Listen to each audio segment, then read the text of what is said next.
We are live, y'all. Like 2K. Straight politicking. Alex Alonso here with my host, Munchie B, the mayor. And we got a guest co-host in the house, Ricky Roy. Yes, sir. Yes, sir. I appreciate y'all having me, man. And you're from Ricky and Nick's Pick 6 on YouTube, which is a sports channel. Yeah, it's a sports channel. If you're into, sports betting, want to put in some parlays, get a little extra information, we got you. Oh, okay. You know what I'm saying? It's really just, a feeling, though. We just a couple of guys sitting around talking sports, basically recording what we be doing. You know what I'm saying? We gonna talk sports regardless. So. And you're from the city, born and bred? Yeah, born and raised, Venice and South Central, all throughout South Central. Even lived in Inglewood for a couple of years and stuff. And then mom's side of the family has always lived in Venice, that area. So for those who don't know, sometimes we say West Side, but that's really West LA. That's west of the West Side. Yeah, nah, for real. Yeah. I have my kids grew up over there, so they went to all the local schools. Grandview Elementary, you familiar with Grandview? I'm familiar. We're right there off of Venice. And then my daughter went to Mark Twain for a little bit. And then all three of my kids graduated from Venice High School. Okay, damn. Wait, are they around my age? I'm 31. Nah, they all younger. Okay. They just barely hit their 20s. Okay, that's what's up. Congratulations to them, man. I hope they continue with the education as well. And I enjoyed going up there on Grease Lightning Night. You familiar with the Grease Lightning Night? Nah, because the movie was, the movie was Grease. There? Yeah. It was filmed there. Yeah, on the East Building, I believe. East Building is where the locker is at. Famous locker. My locker was right next to it. Yeah. Okay, so John Travolta. Hold on, famous locker. That's what one of the greasers was leaning against the locker or something? Yeah. It was like the scene where they film in the hallway. Also, Britney Spears' Toxic video was filmed at Venice High too. So it's like two hallways that everyone tries to go check out. So you didn't go to Venice High then? I went to Venice. Oh, you went to Venice High? Yeah, I went to Venice High. So they didn't have Grease Lightning Night when you was there? They probably did, but it was probably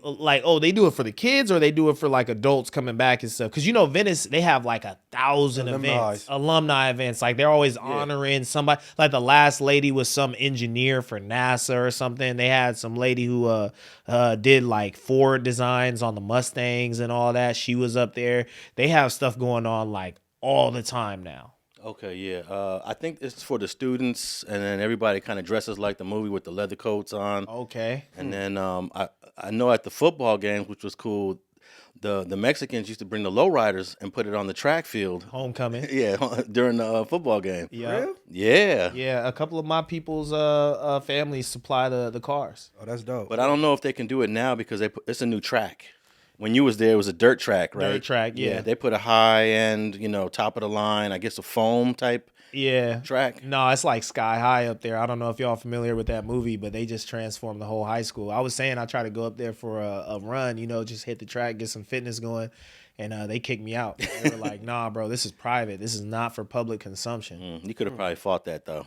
Yeah, but I'm just, it's the kids now. You know what I'm saying? Let me just run through the neighborhood right quick, hit some hills or whatever. You weren't going up there during class time, right? No. This was a Friday afternoon, 5:20 or something like that. Because I play soccer, so I try to go, link with one of my groups or whatever through the WhatsApp, but they weren't playing. So I was like, man, let me just go get a quick little run in, And also, you're a graduate of UC Berkeley. Yes, sir, Cal. And that's one of my sister schools with the old Pac-12 because I'm a graduate from SC. Okay. So I used to go up there and we used to call it the home, what is it called? The Weekender. Yeah. The Weekender game when SC was either playing Berkeley or Stanford. It would alternate.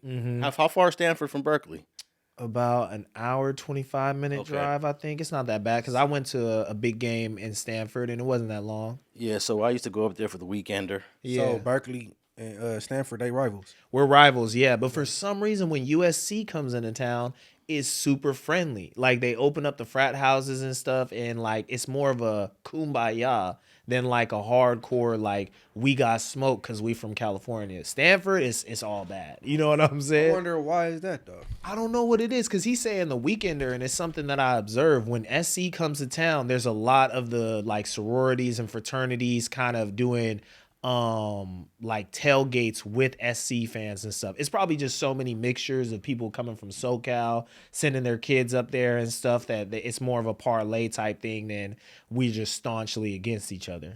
Yeah. In my years, there was no way that Berkeley or Stanford was beating SC in football. Yeah. It was like an automatic win. Yeah. We already knew it was a win. So my conundrum coming from SoCal is I've supported SC my entire life. You know what I'm saying? The only thing I don't have is the SC tattoo. You know what I'm saying? But I went to Berkeley, so I'm trying to slowly transition to supporting them more. But I mean, SC was just playing the Ducks, and I was watching the game, screaming at the TV. You know, like, come on, like, we could definitely do this. You know, I wanted that upset. So you basically a mixed breed. I gotta be, bro. Like, come on, Reggie Bush, like all those good years, bro. Being at the house with the fam, eating, you know, watching SC football. It's hard to just give it up just because I went to school somewhere for a few years, you know. The Bush push. Yeah, you remember know the Bush push? That's when he pushed somebody into the end zone. Liner. Yeah, he pushed Leinart into the end zone. And oh yeah, those were some great years. And that happened a few years after I had already left, but I had to come back they actually really won 3 titles in a row. Yeah. But they got one taken away from them. And then the BCS, you know, it was a weird thing because BCS was defining who the champion was back then. I don't know if y'all familiar with this dumb BCS system they had going for about a decade. But yeah, SC technically won 3 titles in a row. So how late do them USC and Bruin games be? That'd probably be the most lit game. Every almost home SC game is lit. Even if we're losing, if we have a losing season, the campus is lit. It's like a party. Yeah, you know, it's the energy is incredible. Nah, for real. I should have went to college, bro. That's what I tell. Nah, you would have been a bad boy in college with the ladies, though. Nah, see, I said because I ended up going to jail from UCLA, messing with that undie run. You know what I'm saying? So you went up to the undie run and got into a fight or what? No, we like a couple months down the line, they ended up coming to get us for some robberies or whatever. You know what I mean? Oh, okay. But I had enjoyed myself so much. I didn't know they had stuff like everybody in their underwear. Yeah. I'm like, damn, man. And then when they shut it down, all the lights went off on the field. We moved it back to like where the dorms at and there's parties. And I was in there, man. We was having fun. I'm like, bro, I could have went to, because I know I'm smarter than a lot of these dudes here. Oh, for sure. Yeah. Look, that's what college is about. People think it's all about the grades and the academics. It's about the social life at the end of the day. Like, that's what's going to get you further. Like, not just partying, being dumb or whatever, but making good connections to help you get jobs when you get out of school. That's well said, because I agree 100%. I'm not really a fan of this system we have. I was going to say in America, but most countries now have it. You got to go to college, you got to get this degree, and then you go out there in the workforce.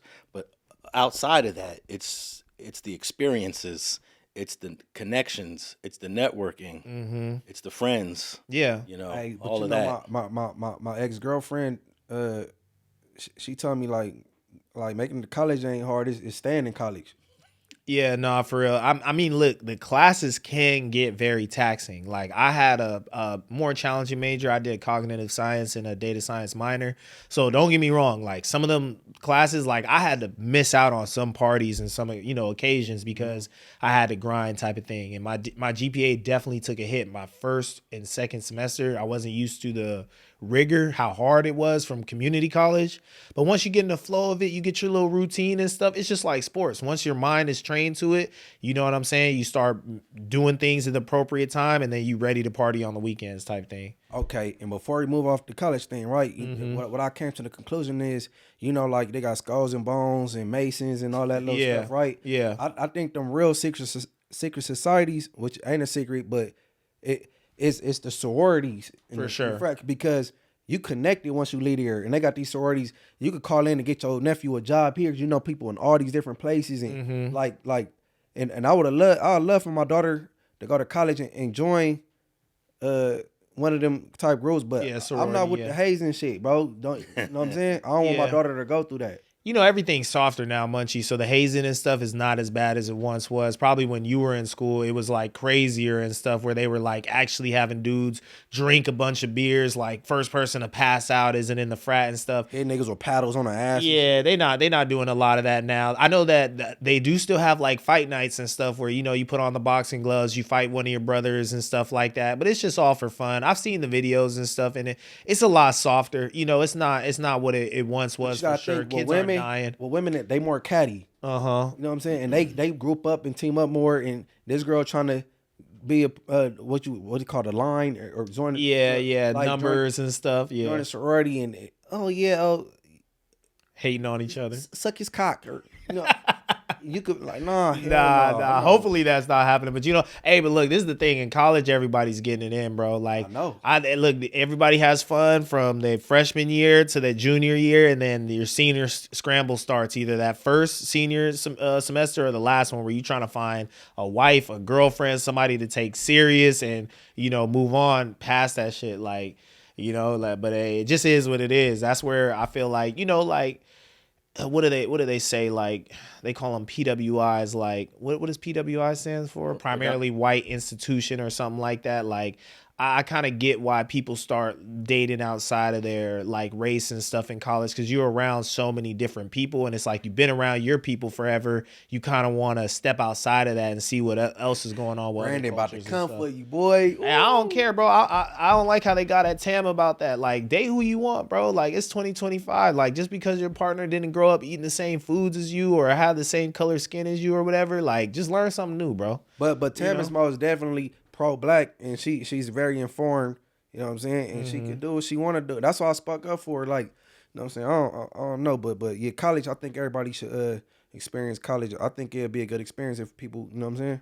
Well, my one like experience when I was up there at Cal, and I was like, it was somewhere like around the holidays, and this chick wanted me to like kind of like pull up to her crib for a little like holiday party, like winter party, and I was like, man, let me go ahead and ask her right quick. Like, I was like, mom and pops is cool, right? Like, they know I'm black, right? Like, I'm coming through, because she was mixed with like, I think white and like a little bit of Arab or whatever, and they were like, oh, she was like, yeah, they're not tripping off of that at all. Like, they would just be upset if you were like a bum, like, like not like had any ambition in life or weren't doing the things that you're supposed to be doing. She was like, we both go to the same school and shit, they not tripping. But she was like, I'm gonna keep it 100 with you. Grandma, totally different story. She ain't with that shit. But she ain't gonna be here, so we don't gotta worry about that. So I thought that, yeah, I thought that shit was funny. She just kept it funky with me, and we was laughing about it type shit. But nah, like, I feel like most people are like opening and accepting the like different cultures now. But I like that she said like her parents just wouldn't have fucked with me if I was a bum. Like, I was like, that's a line I could draw in the sand. You know what I'm saying? Just like using their daughter to whip around town or whatever, just doing whatever, not focused on my future and goals, that are out there to achieve or whatever. Like, I was like, yeah, that's a good line to draw for your kid. Just don't bring anybody around that's not on I'm on the same shit her parents on. That's what I'm on. As long as you a good dude and you got your shit going, and I'm glad we talking about this, because I'm going up to Hater World Sunday. Yeah, because it's a conversation that need to be had. You know what I mean? Like, you know how people go side with who they side with in these comments and all on YouTube and different little social whatevers, and think, oh, just siding because he Hispanic or he black, or you know what I'm saying? It's right or wrong. You know what I'm saying? So, you know what I'm saying? So we go get that squared away. Okay, yeah, I'm interested in that. I'm gonna let you know about that as well. I'm gonna let you know about that. Hello, with me. For sure. All right, fellas. I had a couple of fact checks from last week, Munch. I found out the yard. You mentioned the SC tattoo or the SC tattoo. Yeah. Last week we talked about a dude that got stabbed in prison, and they put the CDCR put a photo of him up, and he had the SC tattoo right here on his neck. Oh shit! And that happened on B Yard in Calipatria, and B Yard is a good yard. So last week I didn't know if it was a PC yard, but no, that was that Mexican dude got stabbed and killed on a general population yard. So that update, and then maybe we can go into an update on the D4vd David. This story just does not stop. The guy whose Tesla was found with a 14-year-old girl in the trunk, dead. Thought she was 16. She turned 16 she turned 15 the day before they found her. Okay. But she's been in that trunk for several weeks, possibly several months. So that means she was 14 when she was killed. Okay. Because they found her one day after her birthday. Okay. When she turned 15. So yeah. Sometimes they might call her a 15-year-old, but she was definitely 14.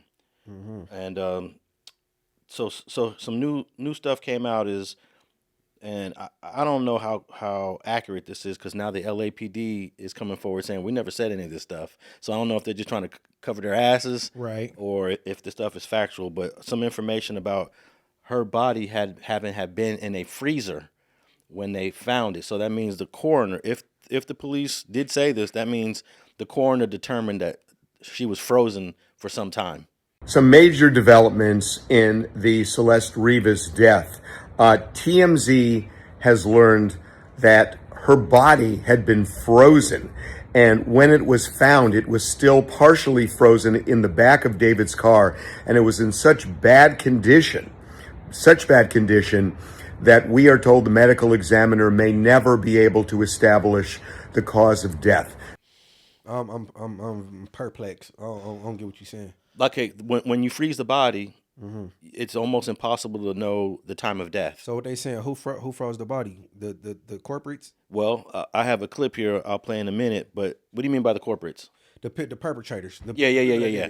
Well, here's the funny thing. They're showing that David had a big-ass freezer in the house. So they show a photo of the freezer. That ain't funny. It's just a regular deep freezer. It's a regular freezer that you know, it's one of them big jumbo refrigerators. The meat ones that you keep in the garage type thing. It's the type of refrigerator that you'll see in a... You open it up like this. In a bigger kitchen. Okay. Because they have different sizes. Like, I believe my refrigerator is the standard width, which is, I'm going to say 40 inches. Okay. But if you got a bigger space in your kitchen, yeah, you can get a 45 or 50 inch refrigerator. Okay. And the kitchen that he had was nice. So you're not talking about a deep freezer. I'm just talking about a regular refrigerator freezer combo, but a bigger width. Okay, they ain't put her in for a kitchen that's bigger. You know, if you have a big ass kitchen, you're gonna go get the biggest. Well, yeah, you gotta also consider she's a little girl too. She might have been able to fit in a bigger freezer. Yeah, if you take all the shelves out of the freezer, she might have been able to fit, right? Possibly, because she was about 5'3". Yeah, she's a small person. She's not full grown or anything like that. Hey, we all could probably fit in a refrigerator, because most refrigerators are like I'll say 6'4", maybe. They go about that tall. You take all the things off. Yeah, you take all the shelves off. Yeah. You know, you could put yourself in there. Yeah. And close the door. This is what I want to know, because you said a couple of fact checks. So this has been discussed on multiple platforms. We talked about it on No Jumper as well. Was her body mutilated in any way, shape, or form? Is it true that she was chopped up in any way, shape, or form, or was her body whole? That came up and it never been brought up again. We don't know, because initially it was reported as dismembered. Right. Then most of the mainstream news fell back from saying dismembered, but now a couple of outlets are going back to dismembered. So that's a question we don't know. Okay, because this is what I jumped out and I said that I do not believe that David committed this crime purely based off of this dismembering of the body. I have a friend who works at a UCLA lab, and they have to cut up cadavers sometimes to, you know, cut up like the femur, the big part in the leg, so they can examine it and stuff like that. And I asked him, I said, how hard is it to cut through? And he was like, it takes those dudes that are cutting through those pieces of the body a long time. It stinks really bad, like it reeks. It's not for the faint of heart. So I'm thinking it's no way that this little Fortnite playing, emo dressing kid has the balls to cut somebody up, and the strength at that to cut somebody up. You know what I'm saying? You'd have to have like a pretty legit hacksaw or something. And if that was the case, and he's purchasing these things at a local Home Depot, how hard is it to subpoena his records and say, oh, you bought items to dismember a body and we have a dismembered body? Boom, we got you based off that. You know? Yeah, I agree, because that is a very daunting task. And LAPD went in the house. They raided that house, and they brought in equipment to see if there was blood splatter on the wall, you know, the light equipment. Right. And we don't know what the results are, but if there was blood splatter on that wall that they found, I think David would be in custody already. For sure. You know? For sure. So that means they found little bit of evidence, if any, in that house. Mm-hmm. So let me see. I got a clip here that the LAPD, I think they're going to fall back on some of the theories. Yeah, on some of these theories that a lot of people are putting out there, and we don't know, because sometimes I could tell the LAPD is trying to be extremely careful in this case because it's high profile, and they don't want to make any mistakes. So they've learned in the past of all the acquittals like O.J. Simpson and Robert Blake. They don't want that to happen again. All right, here we go. Tonight, the LAPD is setting some details straight in the very high-profile case of Celeste Rivas. She's the teen found dead in a car belonging to singer David. Investigators have now blocked the LA County medical examiner from releasing her autopsy. CBS LA's Jeff Nguyen with the new developments tonight. The LAPD is pushing back against what it calls false reporting in the death investigation of Celeste Rivas. And tonight, investigators are still working to figure out the cause of her death. The commanding officer of LAPD's elite robbery homicide division says he's disappointed by what he calls misinformation from TMZ that's been picked up by other outlets in the death investigation of Celeste Rivas. The 14-year-old's body was found in the trunk of a Tesla belonging to singer David, whose legal name is David Anthony Burke. TMZ is reporting Rivas's body had been frozen. Captain Scott Williams disputed that and other reports on the case during an interview with KNX News Radio's Emily Valdez. They're reporting that Celeste's body was frozen when it was discovered is untrue. Celeste was not decapitated. So I'm not sure exactly who their source is that's giving them this information. The car was found abandoned in the Hollywood Hills in September.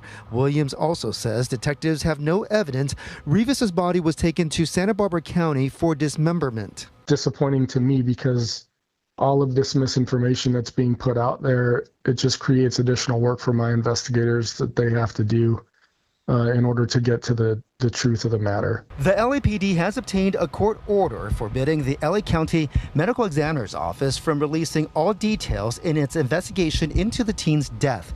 The ME took the unusual step of criticizing the decision Monday with a statement saying in part the practice of security holds is virtually unheard of in other counties and has not proven to improve outcomes in the legal system. We are dedicated to serving our community with full transparency. However, the law precludes us from doing so while the court order remains in this case. That is literally unprecedented. Defense attorney Mark Garagos is not involved in this case. He says the ME's statement signals tension with law enforcement. If there is no arrest, I think it's going to cast a suspicion and a pall over the investigation. And if there is an arrest, it's going to be fodder for the defense. And so either way, it's a lose-lose. The LAPD says the security hold was not done to undermine transparency, instead to protect the integrity of the investigation in the pursuit of justice. In the meantime, we have also reached out to David's attorneys, but we are still waiting to hear back. Reporting in downtown. Now, the first thing I want to say is that TMZ did put out some really outrageous claims, but I would say 90-something% of the time, TMZ's on point. Hey, right? hold on. All right. Harvey Levin did a selfie video, and I was watching this, and he was making all these statements about her being in the freezer, and David taking a trip way up to Santa Barbara like 6 months before, trying to suggest maybe he did something to her body up there. David is a suspect. We know this.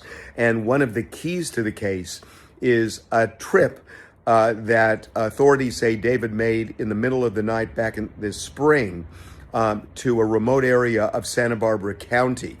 We are now also told that there is a second suspect, and our information is that the second suspect has something to do with the cutting up of the body. Now, Mark Garagos, who is my co-host on the Two Angry Men podcast, told us in the most recent podcast that his information is that this second suspect is being looked at not just for dismembering the body, but also for what happened before, during, and after Celeste's death. So there is a second suspect that the LAPD has its sights on. They have identified the person. Garagos says he knows who it is. But he never named a source, Harvey Levin, when he gave this information.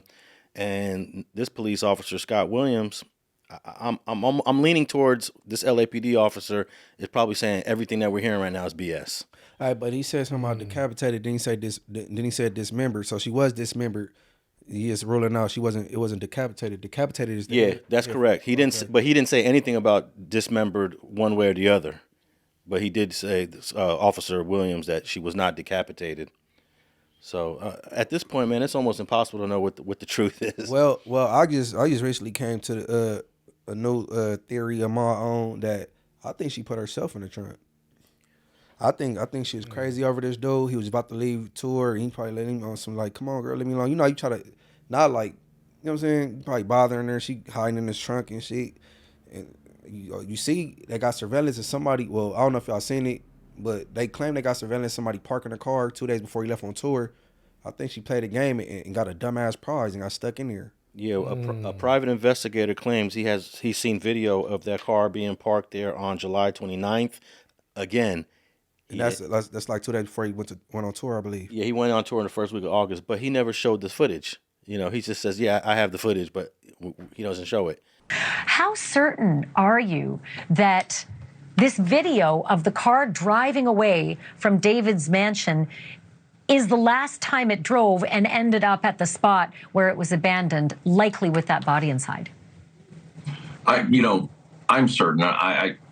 Listen, I can't say 100% because there's not a camera trained on that Tesla once it's parked. Continuously that I've seen. I mean, there likely is a camera, but I've seen the car driven to that spot, and with the dates, with the date that it was. And they left town right after that. I'm certain that is the last time the car was driven. It was put there with her, in the front trunk. On that day, this is the very end of July 29th. And why would a private investigator be trailing David and be photographing his car? Is that a time where he's not suspected of doing anything? No. Is this private investigator hired by David? No, the private investigator was hired by the owners of the house that David was renting.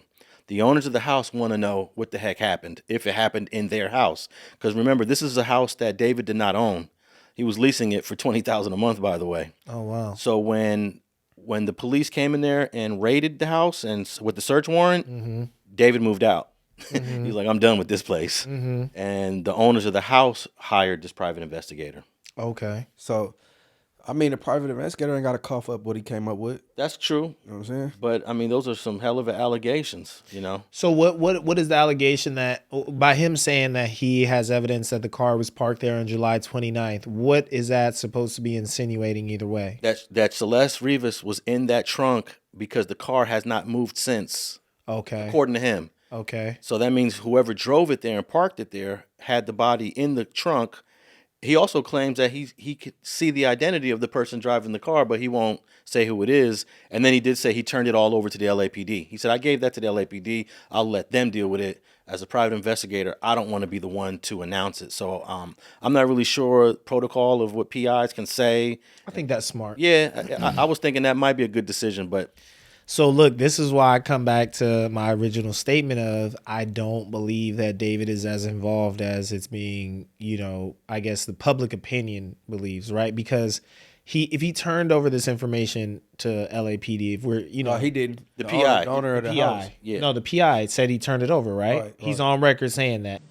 So it's very clearly that Tesla one, because the Tesla has that tape on the rear spoiler for whatever reason. I don't know why it's there. And also it was just like it is in that picture. It was that dirty, except you could tell that they had run the windshield wiper like once to clear the dirt away so they could see. And it comes very close to the camera, although there is some motion blur, but you can see the person and you can see what they're wearing, something pretty distinctive. And there's photos that I have from 12 hours earlier, a person at the house wearing the same thing. And I know that the viewers right now are screaming at the TV set saying, Ashley, ask him who it was.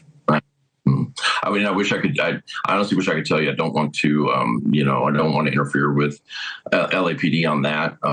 And I think that's coming because we know a crime was committed 100%. Somebody concealed her body. And, hey, maybe the reason I don't want to say the person's name is because maybe this person was just someone that was asked to move the car, and didn't know. I find that very hard to believe. And I doubt that's the case. But just in case, I'd rather LAPD make that announcement. Well, and it's important for us to tell viewers as well that you turned all this material over to them. You're the one who found it. You're the one who took it to them. You're the one who said, and I connected it to the photos from just 12 hours earlier. If he actually did that, then they have an identity of somebody who was driving that vehicle that they could pursue. And clearly, it's not David. right? Hey, but you know what they do? They do this conspiracy thing. You ain't gotta be the person that did it or be directly involved. Just have knowledge of it. You know, they play them type of games. You know what I'm so that is something that I do believe is in play, though. That maybe he did want her out of the picture, and he did hire people to do that. I do believe that that's possible. I just don't believe that he was the person to physically commit the crime. Conspiracy and all that is on the table for me. I don't know how you open a Tesla truck. Right, because I don't even know how to open the door. I'll be confused. Yeah, but I want to know how you put the print brush that for prints. I think she put herself in there. Well, the trunk in that Tesla should be in the front. Number one, it shouldn't. It's in the front. It's a front trunk. Yeah. Oh, so she got found in the front. Yeah, it's in the front. So.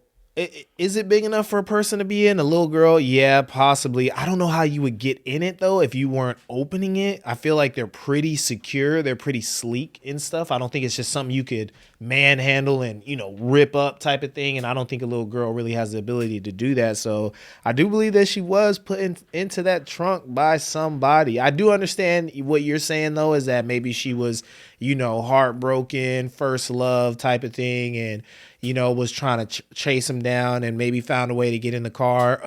Maybe if you could have it on your phone as an app, that could give you access to the vehicle. There's so many different access points to a Tesla. You either have the Visa card thing or you have the app. But that's what just is like, I don't understand how there's not more movement in this case, because it seems like, how do you solve a crime, right? You establish a timeline for the most part, and then you look for discrepancies in the timeline and whatever it may be, right? Your suspects' timelines and all that stuff. But it seems like there's so much technology. There's surveillance around these houses. There's surveillance everywhere. A Tesla, you should be able to track from the moment it leaves the house to grocery store, to the pet store, to this store, whatever. And it just seems like, I don't know, justice is slow, yeah, but it just seems like they don't know what's going on here. The ME office is beefing with the detective. I don't know what to think about all that. I think in the case of a teenage murder, something as like, graphic as this, maybe it shouldn't be out there for public consumption. Well, they don't even know if it's a murder. That's another thing. I heard y'all say that as well. Yeah, establishing cause of death. What if she OD'd on a drug and they ended up throwing her in the trunk because they didn't know what to do? Hey. That's not a homicide. All right. Me going into detective mode. What is the parking like on that street? For one, why it ain't parked in the driveway, and why down the street from the house instead of in front of it? You know what I mean? And then I can't remember, was he already on tour when this car was parked, or did he leave right after this car was parked? I can't remember either way it went. And who got access to your vehicles? Mm-hmm. You know what I'm saying? Do you have an assistant? Mm-hmm. Like, I mean, I'm pretty sure that's all the detectives already checked off them type of boxes and whatever. I just go back to the ghetto shit. I don't think they'll let a black person slide like that, but then maybe they don't want to get sued or look stupid mishandling the case. You know what I'm saying? So, and then as for the people that was written to him and he moved out, I think when that type of stuff happened and it's associated to the property, they bring the property value down. People don't want to move in after that. Yeah, so for sure. They probably want to get a PI because they're like, I'm about to sue this fool because he did some foul play on my property. $20,000 a month. That's a hell of a rent. For sure. For sure. A lot of that stuff is in play. But, man, this is nuts. I really don't know what to think about it at this point. Because as much as I'm saying I don't think that he dismembered her body, it's no way he's not involved in this. And how do they not just have him You said two different things. You said it's no way he's not involved, and then you said I don't believe he had the balls to chop somebody up. Yeah, I don't think I don't think he was getting busy. Right. You feel me? I don't believe that part of it. Do you think she was murdered though? That's the thing. I could imagine a crime of passion. You're arguing in the kitchen, knocks her over, boom, hit her head. That's totally in play. That seems more like reasonable. But now we talking about body dismemberment. I'm thinking cartel, bigger storyline implications underneath. You don't know what's going on. Keep in mind, D4vd. He dark spirited. You feel me? Yeah, I've seen his. So I don't know if he a devil worshiper. They rituals be different. They want to chop off a cat foot, put it in a circle, and pray. I don't know. You feel me? How do they not have him on the pedophilia stuff? Is what I don't understand. This is an underage girl. No, but she got caught with fake IDs. all the friends around him said, "Oh, we thought she went to USC." She lied and said she was a student at USC. Okay. And then if you look at the video from where she lived in Lake Elsinore, she was arguing with her neighbors. Her mannerism, her whole demeanor is like a older girl, like probably I say like one of the little hungers, like 18, 19. But he was a minor when they met. If the timeline that we're getting is correct too, so it's an older minor. With a younger minor. But explain that tattoo. Y'all both got identifying tattoos, same place in the shh on the finger. The SHHH tattoo. Right. And that's a dope tattoo. I'll jock that shit if nobody died behind it. So here's a question that maybe y'all don't want to answer, but how do you feel about a 17-year-old meeting a 13-year-old? And even though they're both teens, that is a significant gap in age, right? For teenagers. Well, I'm gonna say this. I don't want my 13-year-old daughter dating a 17-year-old. I'm gonna just say that. You know what I'm saying? But in the grand scheme of things, I'm with the Romeo and Juliet law. Yeah. That little 4-year cushion. Because if you could go to high school with them, you should be able to date them. Unfortunately, California does not have an official Romeo and Juliet age gap Romeo and Juliet law. Yeah. Certain states got the Romeo and Juliet law with that. But I think if you could go to you in the 9th grade and you date a senior. That's what I'm saying. It's tricky. And that's a 3-year gap, I believe. Nah, this ain't see, you older than this. A 9th grade and a ninth So it grade. should be a 14-year-old and a 17-year-old, maybe a 16-year-old about to turn 17. That should be the. But it's still gonna look bad once you get to this certain age and he's 21 and she's still in high school. But some people are saying that he met her when she was possibly 12 or 13, somewhere in there. I personally believe that it's not a good look. Have I seen it? I saw it at my high school at the time. I was witnessing seniors dating freshmen. Okay, that's 17 with a 14. 17 with a 14. Yeah, that's a 3-year gap. 3-year gap. I was seeing it, and trust me, behind closed doors, we were like, hey, I don't know. That don't look too right. But, like, I don't endorse it, but I understand people are going to be people. You know what I'm saying? So it's not for me to like really judge. I think there is a little bit of a maturity difference there, just coming from middle school and have been in high school for 3 years. A lot can happen. But if we're talking 12 and 17, if that's the proposed, no. Was that it? There might be a 5-year age gap between the two. That's too much. But we don't know when they met. That's a lot. We don't know if it's 13, 18, 12, 17, or 14, 19, but it might be 4 years and some months age gap between them. I believe they should respect the Romeo and Juliet law. If you could be in high school together, y'all could be together. I feel, but I just said me personally, I wouldn't, because I don't trust my daughter to be mature enough at 13 to date a 17-year-old and with maturity, and I don't want her to get manipulated in no way. Right. And then they need to stop confusing the demographic. All 50 states need to be one legal age of consent. Well, they do have that in the feds, which is 18 in the feds. What are you talking about?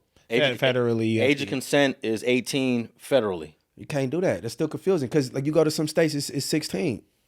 Well, you can't do that, bro. So if I've been living in this state and we bone a girl that's 16 and she adult at this age and I move to California, this is what I'm programmed. I'm thinking this is morally correct. They probably let you slide from most of that, right? Like, because the Romeo and Juliet stuff. But it's like if you are a prolific, like, I don't know, like, committed a lot of SA and you're a older minor with younger minors and you've done it multiple times, you probably get hit with like some kind of federal statute, right? Like they could trigger it when they ain't gonna. I'm gonna let you slide one this time, but no more young pussy. I mean, but what happens with federal cases, right? Is like it's when you are like a career criminal, when you've displayed that you're a matured criminal, right? That's when the feds pick up your case. I'm just talking about on the state level, though. Like you know what I'm saying? Like they need to make all 50 states one age. The feds can technically get you if you live, let's say, in South Carolina, where age of consent is 16, and then let's say you were out there, pushing dope, you get federally indicted. They could indict you for underage sex, even though in your state it's legal. Age of consent was 16. All right, so you said what state? Let's say South Carolina. All right, so what if I'm from South Carolina and I meet this girl Elizabeth and we in love? You know what I'm saying? I'm 21, she's 16, but we moved to California where it ain't legal at no more. Now you're committing a crime. Now, even though we came from from where it's at. Yeah. And let's be real, we've seen jankier stuff. Like, I've been up in No Jumper, told stories about a chick that I was really into in high school getting picked up by a 23-year-old in a Mustang. Man, look, bro. That shit was normal. It was normal, but when we say this in front of these mics, we gotta watch how we say it, because you know people come for us. Oh, you're no. But that's my trauma though. But it happens. Like these more mature girls that's our age get picked up by these dudes with the cars that's older after school, and like it happens. And when I was in school, the famous singer Rick James, Mm-hmm. he was picking up an underage girl all the time. It's crazy, right? And he ended up having a baby with her. Oh, man. And then he ended up going to prison with her. But he was 35 Wait, what? years. Hold on. I'm gonna say this. Spit that LL Cool J line. Oh, man, I forgot. But something about we up at the high school. She's only 17, but I didn't remember. I don't remember. Yeah, okay. I'm sure it's a song that LL don't perform live anymore. Oh, for surely. And then the other thing, Karl Malone. Yeah, yep. And the NBA, America, everybody just ignored that one, right? I don't know, because I wasn't a full blown adult around that time, but from the way I've read about it and stuff, people weren't really tripping that he was like dating this young girl. He had a baby with a 13-year-old, and he was an adult. Man, Who did? Karl Malone? Hell yeah.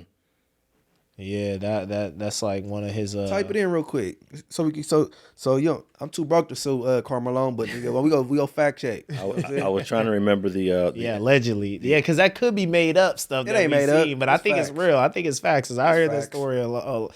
You dirty dog, you. Yeah, but you know what? With this Celeste thing, though, is what we're seeing is a story that was just too good for media to pass up on, and so much information got thrown into it that wasn't necessarily factual. You know what I'm saying? And we, as media, not just us, but also major media outlets, reported on a lot of stuff that may not be true because the story was just too big not to speak on. What I'm gonna take this as fact. She lied about her age, bro. Because she's too far from home. She from Lake Elsinore, bro. How you that young of age and you drifting that far away from home? You know what I'm saying? And how you even intermingling and mixing with these crowds, these other crowds? She lied about her age. I don't know who burned her around these people, but she lied about her age for sure. Yeah, she had fake IDs and all that. Yeah.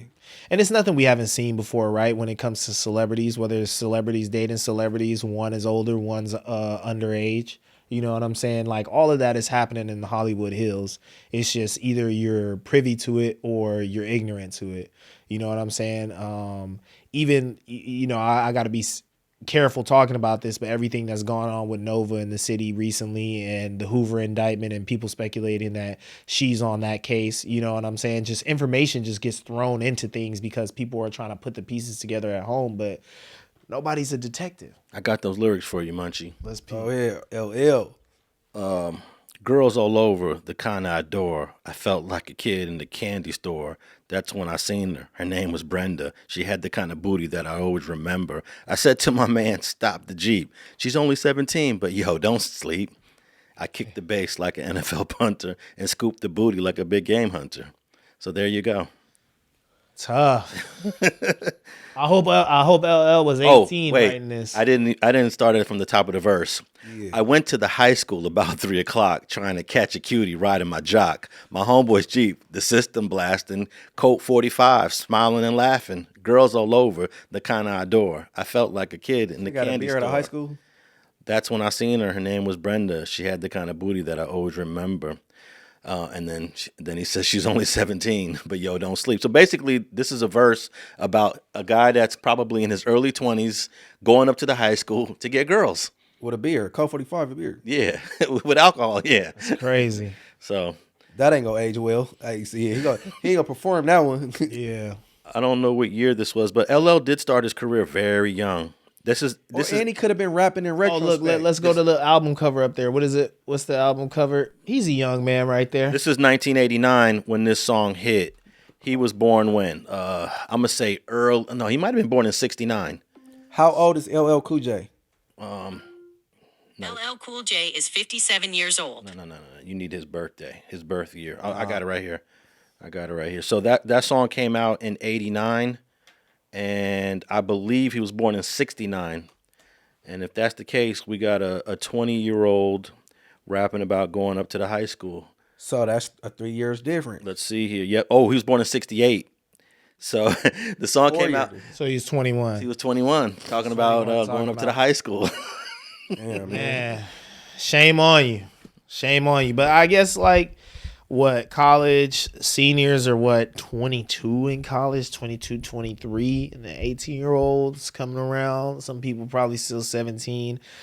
It's crazy. I was speaking about it at No Jumper the other day with the Kevin Gates age difference thing and stuff, and I'm like, I don't understand why people just don't want to admit that this is a reality that is happening. You know what I'm saying? Like, people are dating older, they're dating younger. Women like to date older men. Men like to date younger women. We ain't saying nothing when a 30-year-old's with a 25-year-old. Yeah. Right?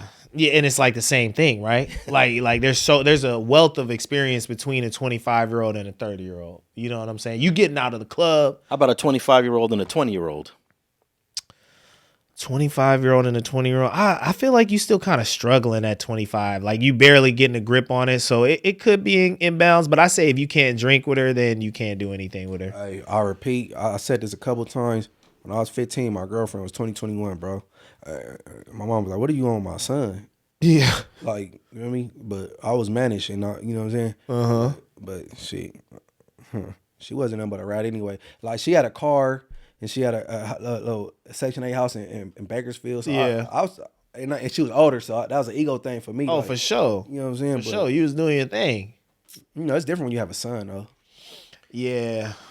All right, we'll move on from this D4vd. We going forever with that. It's still a lot of unanswered questions, and I could tell the LAPD is not trying to make any mistakes. We don't know what we don't know. That was another thing I wanted to say, though. They have to consider that he has a wealth of resources to fight this case, so they got to be careful with it, right? He already got a high-end attorney named Miss Burke, so and he has not made any. This is crazy. I thought that was his last name. They do have the similar last name. This is interesting because this guy's not a gangster. He's not from the hood. He's not from the streets. Mm-hmm. And he knows how to keep his mouth shut when he's facing an investigation. You know, most of the dudes, that would be on the internet trying to say, I ain't got nothing to do with this. Y'all crazy. Right. This media is lying. Bro ain't saying nothing. Yeah. Smart. And he's listening to his lawyer. And that's another thing about, like, why the cops don't want false information out there, right? Because let's say he comes in for questioning, right? And he's like, you guys are saying I chopped her up. I didn't chop her up. I would never do anything like that. Like, he could paint a story where he's not actually having to talk about, like, what happened and what's in his mind. He's just like, oh, there's a lie out there about it. Let me just go with this. You know what I'm saying? Just go in there and be sad about the lie type shit.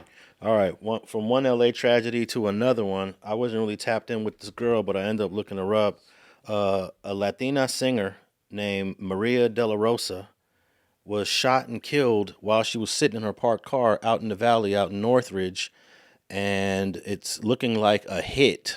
And she was actually pretty popular in her genre.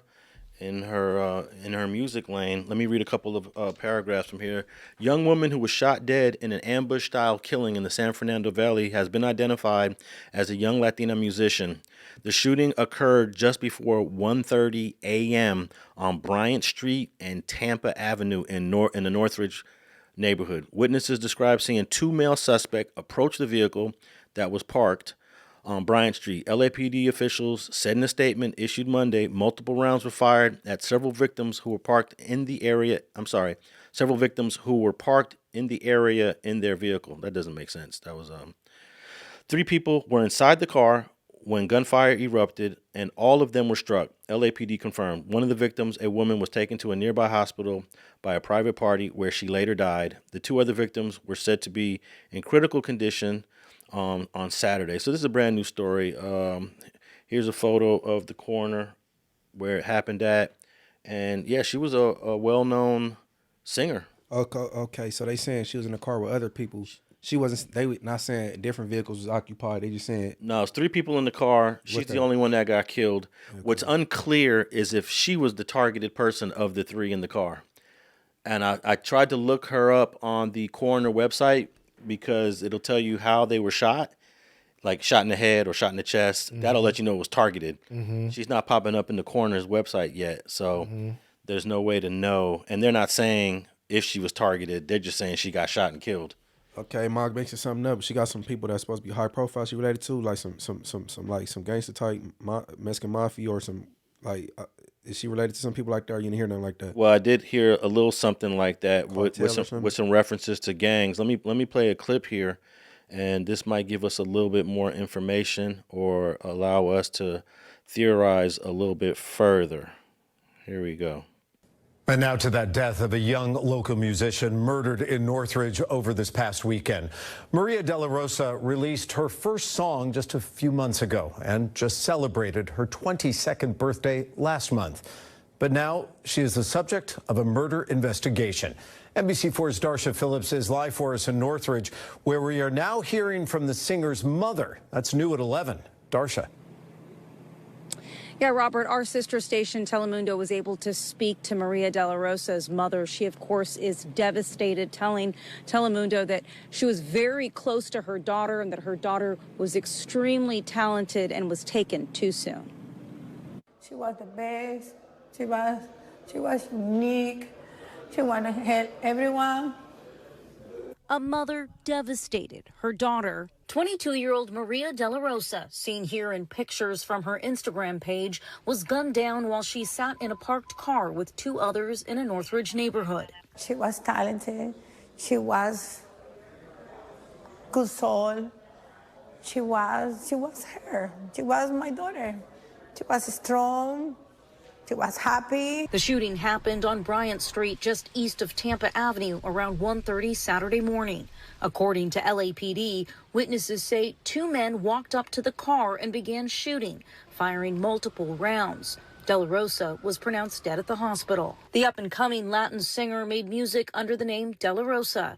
She released a song in August, and one of her last posts on Instagram hinted that she was in the studio making more music, offering condolences and expressing shock and sadness over the young singer's death.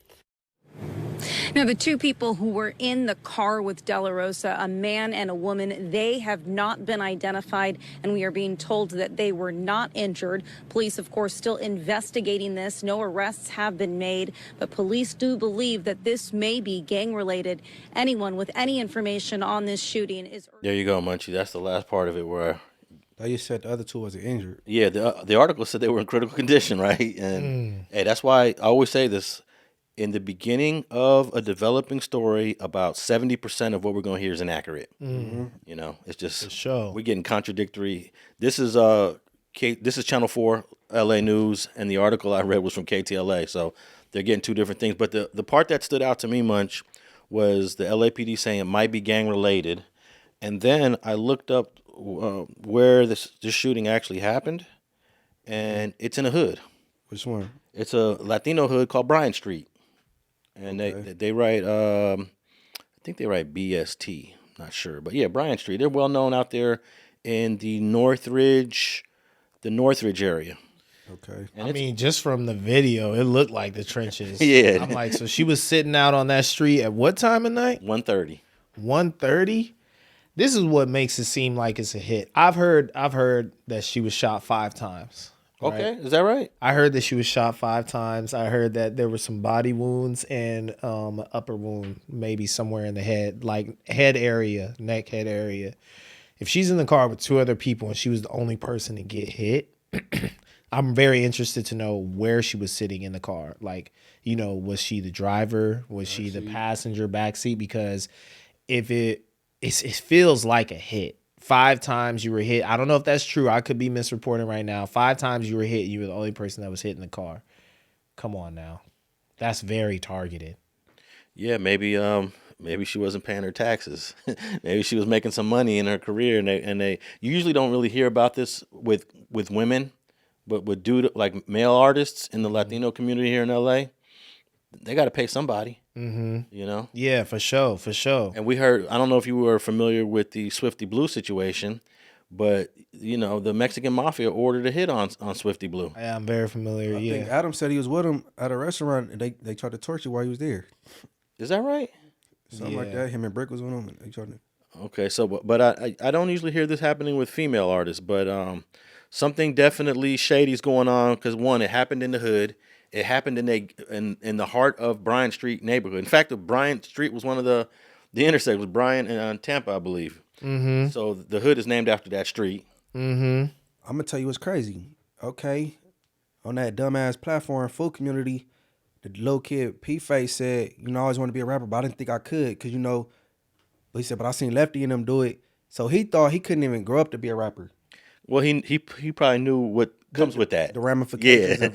Yeah. That's what I'm getting at. He like, I didn't think so I could be one.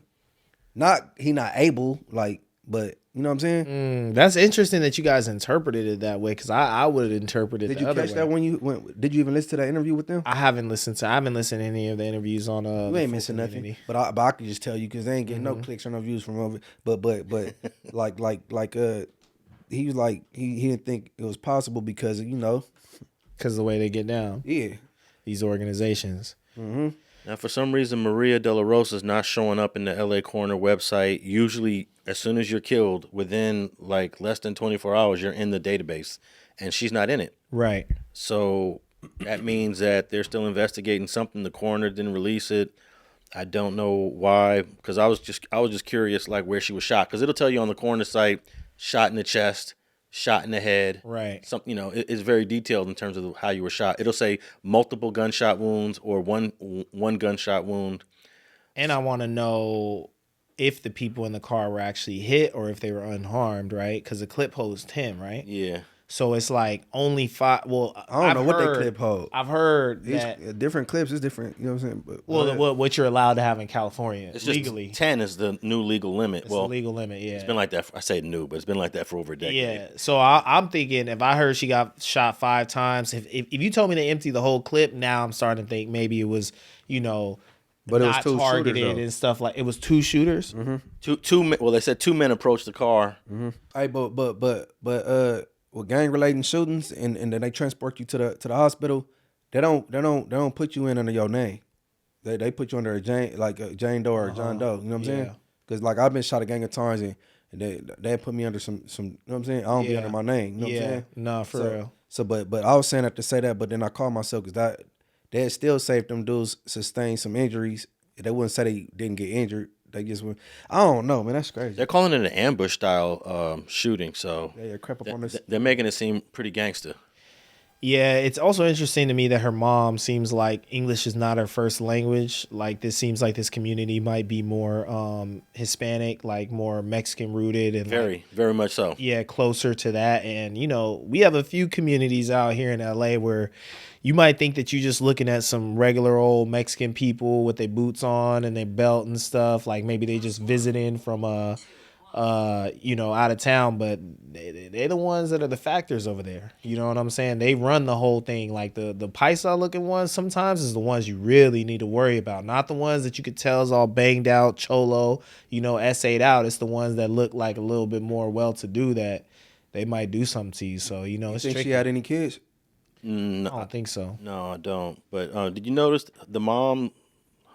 Anything stand out about her face and her look? Yeah, she was very plastic surgery, very dolled up type of thing. You know what I'm saying? Yeah, she was. They finally got some money. She was giving off a little cartel housewife. I'm not gonna lie to you. Mob wives. I'm not. Yeah, mob wives. Yeah, I'll be easy with that one though. And if you went to the young girl's Instagram page, it's a lot of sexy poses. Yeah. A lot of sexy selfies and showing off the body and things of that sort. Hey, look, bro. Yeah, I was interested. I hope ain't no angry Tinder dude did that, bro. You know what I'm saying? No, for real. Like, and then part of the investigations when stuff like that go down, they look at your spouse first to rule them out. Right. You know what I'm saying? Because when I got domed in like 2012, and I was asking my mom, like, where's my baby mom at? I was like, why? She ain't got nothing to do with this. Oh, we just gotta look at that. You know what I'm saying? Yeah, make sure type of thing. I don't even deal with her. She's way in Palmdale, so like she was way out the way. Probably didn't even know. You know what I'm saying? Yeah. So I wonder.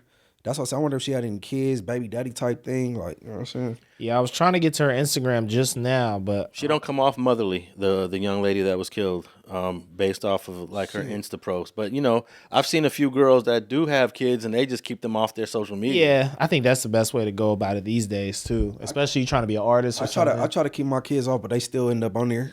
Like Facebook cool, but Instagram I try to keep them. But my daughters, they still pop up on there though, cause you know what I'm saying? Yeah. I try to keep them off.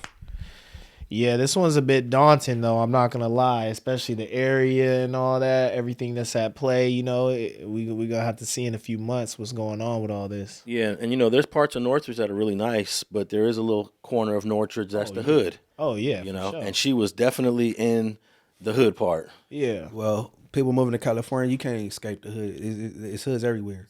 It is. They in Reseda. They in Burbank. The Playboys out there.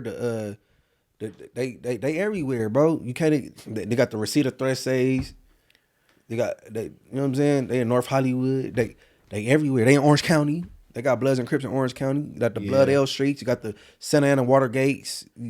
It's just like you can't. Okay, so I pulled up the gangs that are real close to this intersection where it happened at. So the hood it happened in is Bryant Street, and then if you go to the west of Bryant Street, there's a hood called Canoga Park, Alabama. They actually got a bad reputation of racism. And then if you go to the south, Reseda 13, the one you just mentioned, Munchie. Mm-hmm. And then if you go to the east, is a hood called Brown Pride Sureños.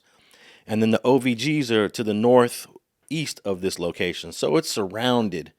OVGs? Yeah, the OVG's got a little spot right over there, just to the northeast. So it's a lot of hoods right there. It's gang. Why Wack couldn't go park in the OVGs and they get him? That's what they beef with, shit. Yeah. Wow, she looks very well to do on this Instagram. And she's always in nice spots, right? If you notice the photos, she's in really nice looking homes with high end furniture. Looks very luxurious. Oh yeah, her life is looking lavish. This is not I know she's a singer, but that was my first time ever hearing about her is during this. So I couldn't imagine that, she had too much motion from the music. How many followers she have? 43K. I think she come from a little money though. I think she come from a money getting family. Yeah, Rolls Royces, Chanel, Celine. I heard something about Cartel being associated with her family. That's what I'm starting to speculate a little bit as well. Well, if that's the case, there might not be any solving in this case. They back in Mexico. We'll find out soon. But yeah, that's a brand new situation here in LA. And let me just also add that Los Angeles is on pace to have the lowest homicides in the last 60 years, which means it's going to be like somewhere in the low 200s.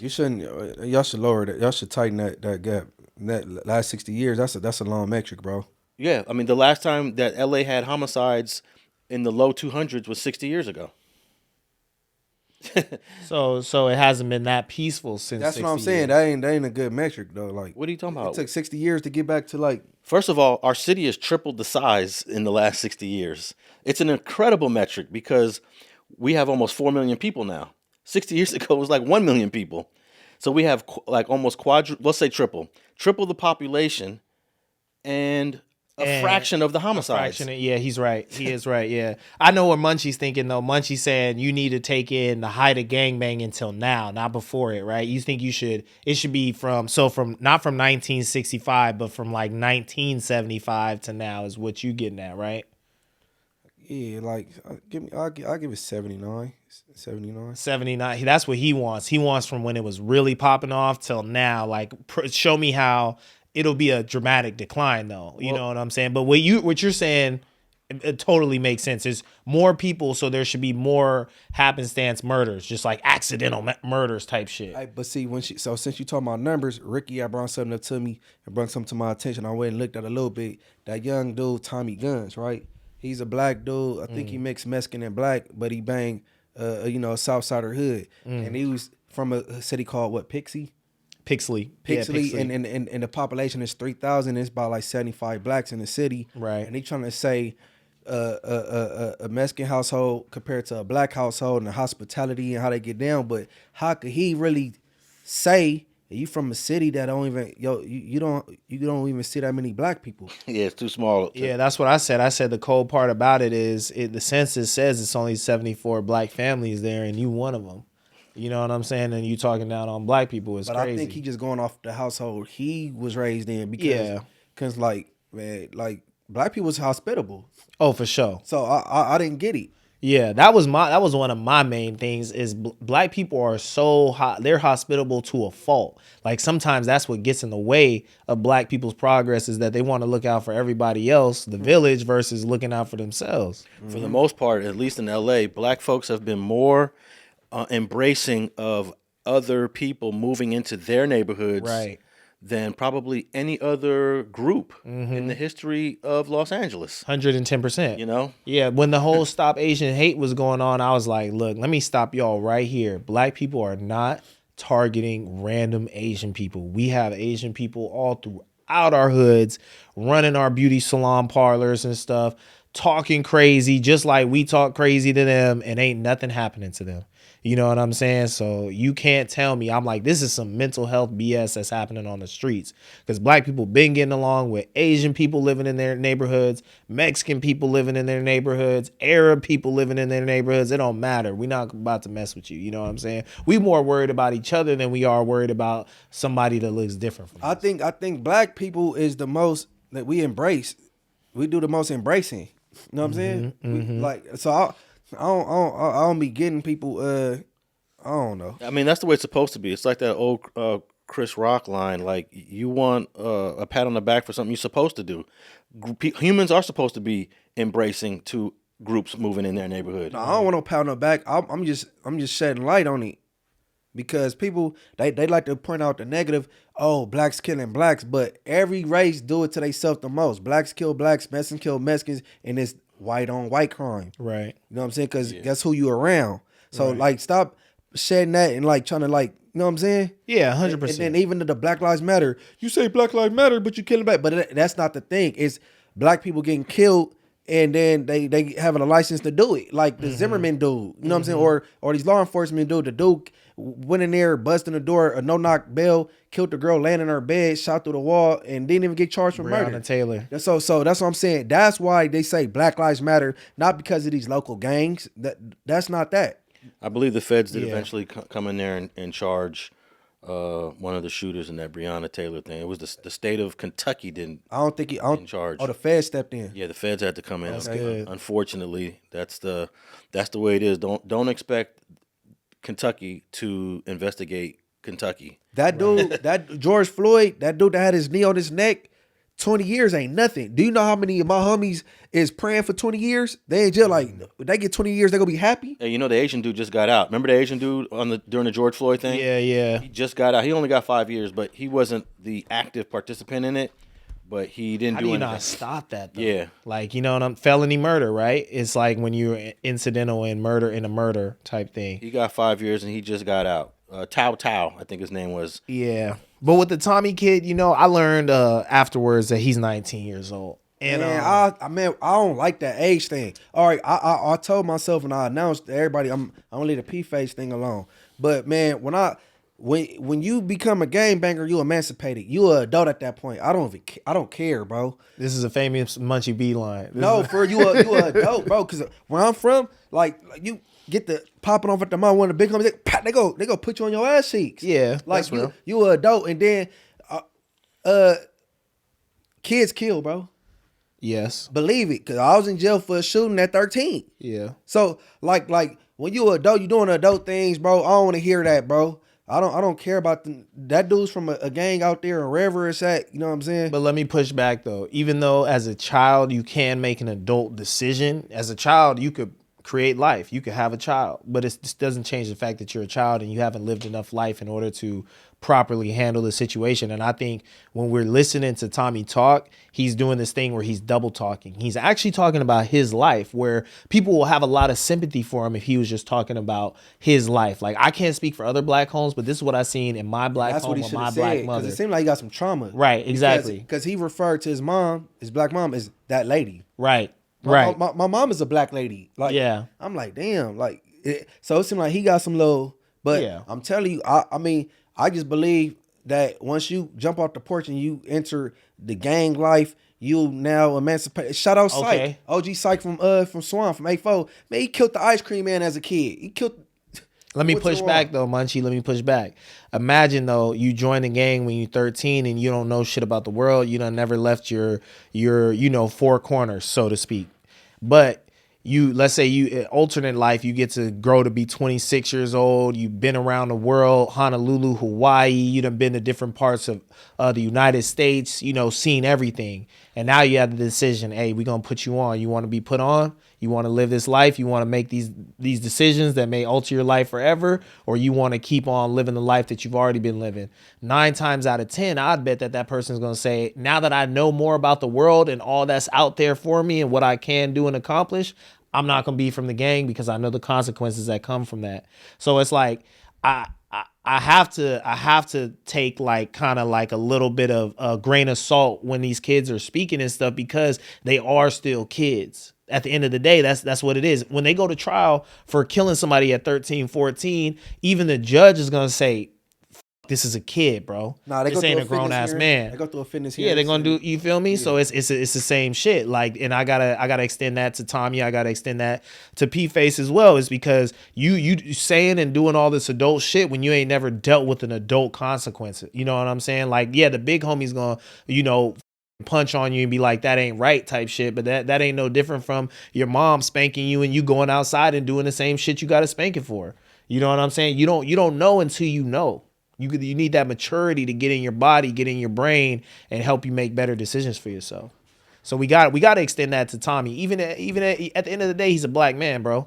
You know what I'm saying? That's the fucked up part about it, is it's a black man disparaging black people. He'll never be able to get away from that. In America, it don't matter what you mix with. If you got one drop of black in you, that's what you are. It's black, bro. So he just hasn't lived enough life. He hasn't been in enough black households and had that hospitality with the cookouts and stuff. I'm sure if we took him to 5 cookouts right after he said that, he'd be like, I got to. No. I'm not kicking him. Mm-hmm. I'm not knocking him. I'm saying that sounded personal with him, and I could tell even how he referenced his mother. You know what I'm saying? That's his personal experience. It sounded like some little trauma or whatever. For sure. You know what I'm saying? Yeah. Like he didn't even know where Laurie's was. He said, I ate all that with the red top. But I ain't knocking him at all. But I just say I don't like using age as an excuse a lot of times. You know what I'm saying? I hear you on that. Yeah, especially the world that you come from. I'm not knocking that at all, because like you said, that was a powerful statement. Kids kill people. But you're down for the YOP program where inmates can get out early release because when they committed their crime, they were under 25. Because they say your brain ain't fully mature to the age of 25. Correct, yeah. But see, I know we got to move on to the next topic, but I'm about to keep it real brief with this little story real fast. I ain't going to say the big homie name, but years when I was in high school and I hopped in a car with him and we about to slide to the 60s. We riding through the 60s and we trying to do our stuff. And you know what I'm saying? They out. And I've been in camp and shit. I'm like, oh shit. I'm saying, I'm recognizing people I went to school with, because I went to school over there in the ops, and I've been in juvenile halties, and he passing them up.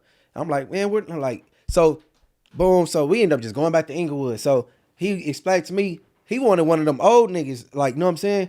He was like, man, they might get so whatever age and figure out this ain't what they want to do. Like, you know what I'm saying? And I didn't really expect that coming from him. Wow, yeah. He passed up, and these dudes is like on my caliber that he's passing up. Like, you know what I'm saying? Yeah. I say, get him. Feel me? But he like, no, don't trip. But we just went back to the city, and then he's like, nah, cause man, that nigga, say this might be a phase for him, bro. Like, you know what I'm saying? It might have been a popping summer he got put on, bro. Leave that nigga alone. Like, I'm like side eye, but I'm like, but I understand now. You know what I'm saying? Yeah, now you get it. Yeah, I understand. But I'm talking about, I understand when it kind of taking somebody's life, where he felt with that. But I'm not condemning him. I know. I'm not condemning him. I'm just saying, come spend a couple days with me and shit. You know what I'm saying? Pull up. You know what I'm saying? I think the term potluck came from black people. Come on now. Well, we got hella block parties. We kumbaya and got hella hospitalities. What? Off top. He just got to do a little bit more living. Mm-hmm. You know what I'm saying? That's the case for everybody.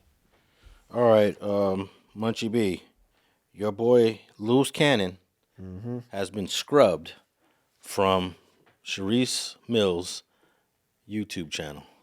Now, if you remember, Charisse Mills added his name to the YouTube channel. It was Charisse Mills and Luce Cannon. And there were a whole bunch of videos that he was uploading to her original channel, including a bunch of shorts. But if you scroll through, which I'm doing right now, there are no more Luce Cannon content. The Charisse Mills title has been renamed just to Charisse Mills only. If you go to the shorts, where this dude used to post videos every day, there was at least 100 shorts of Luce Cannon in there. They're all gone. She's decided to depart from being associated, at least with the YouTube channel, with Luce Cannon. That's his child?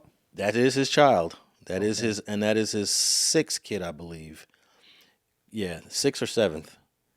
And I think she is the fourth one to have children by this dude. So you got two things it could be. And one is automatically X'd off. Is either his attorney advised him to do that, but it was already there. It's too late now. It's too late for that. Yeah. So you can X that off. And anytime someone told her to don't put your boyfriend on the internet because it's not wise, she always pushed back. So she was never for protecting him for his case in terms of your first reason. And number two, she's very oblivious on how it go as far as the law. And she thinking he was going to get out soon, and he's not. He's looking at more time than she expected. And even if, let's just say, if he prayed to the highest power and the whole Fed thing went away, he still got to go holler at the people in the state because he was running from them based on his baby mama Gigi and whooping her ass and violated that terms of probation or whatever. Yeah, he's looking at 4 years there. 4 years in the state. So you wasn't about to get no DICK in no time, no near future or nothing like that. So it came to realization that he's about to be gone for a while. And if she starts dating somebody, the first thing they're gonna say is like, "Why is this dude on your channel? You're dating me, but you got this other dude on your YouTube channel." Mm-hmm. So she scrubbed it, and she had a podcast. Remember her little podcast she had? It was called Sunday Service. What's up, guys? Welcome to our 5th episode of Sunday Service. And you know, we got special guests in the building, DJ Academics. Come on, round of applause. What's up? What's up? Good. You know, a lot's been going on, man. You know, just trying to keep my sanity with all this madness in this world. Yeah, I heard you on No Jumper really had to check in a couple people. I see you out here standing 10 toes down, though. Okay. Where she actually had, they tricked Lil Durk into an interview on the Sunday Service. And that ended up hurting him with his case as well, right? Yeah. So the whole podcast section that she had only maybe 4 or 5 episodes gone. So she completely scrubbed the channel. You know what this sounds like? She started to listen to the baby mama that was trying to out him as like a manipulator. You know, she's starting to wake up to it. Yeah, the further she got away from Luce Cannon and months went by and that whole appeal of this is my person starts to rub off, you start to wake up and realize, you know, I'm a clown in the circus too. I doubt that. You don't think so? No, she was fully aware of Luce Cannon get in because she played a part of it. So it ain't like she just opening her eyes to it. You know what I'm saying? No, I think she was complaining behind the scenes because I got privy to a conversation that Charisse had with Luce Cannon's mom, and they were arguing, and Charisse was like, "You raised a son that all he does is come on the internet and lie." So that let me know that she was somewhat uncomfortable of all the lies, but she was going for it because that was her dude. Nah, that's the same instance of you having sex with this dude all year, y'all fall out and you say his dick little. Nah, you been knowing he was a liar because you sat there and lied alongside with him. Nobody ever heard of a ghost producer. You know, he talking about he produced for all these people, and she made up the term. Oh, you know they got ghost producers. Well, I'm from South Central California, Crenshaw District, the 6th side. Super producer, produced for Mariah Carey, Beyonce, Usher, 50 Cent, The Game, Cardi B, Offset, Rich the Kid, etc. Like for everybody. Mm-hmm. So you've been producing for music for years? For years. Since I was like 14, I had a hit record with 50 Cent, and then... Well, what song? Can't say, but a hit record. NDAs, you know, when they buy off the license to... Because I was actually writing and producing and stuff like that. So I got an opportunity with Chris Lighten before he died or whatever, and one of 50 Cent's biggest records. So you produced it? I produced it. But you don't have credit for it in the album? Mm-mm. You know what they do when they have those ghost producers and they buy it out? So basically I was got signed with Scott Storch, and when I got signed with Scott Storch or whatever, everything went under him. And then we fought for it when I got up older of age. Because I wasn't up at age, I was only 14 years old when I did the hit. Oh, damn. Okay. So what are some other big records? What are some stuff you can't talk about? Like what's your biggest record that you've produced? You could say Bodak Yellow with Cardi B. Got her started. You produced that? Of course. Wow. Okay, that's what's up. But all the lies were his lies. She got dragged into his lies. You know, she had to back up his lies. At some point, you start looking at this like, how stupid do you look?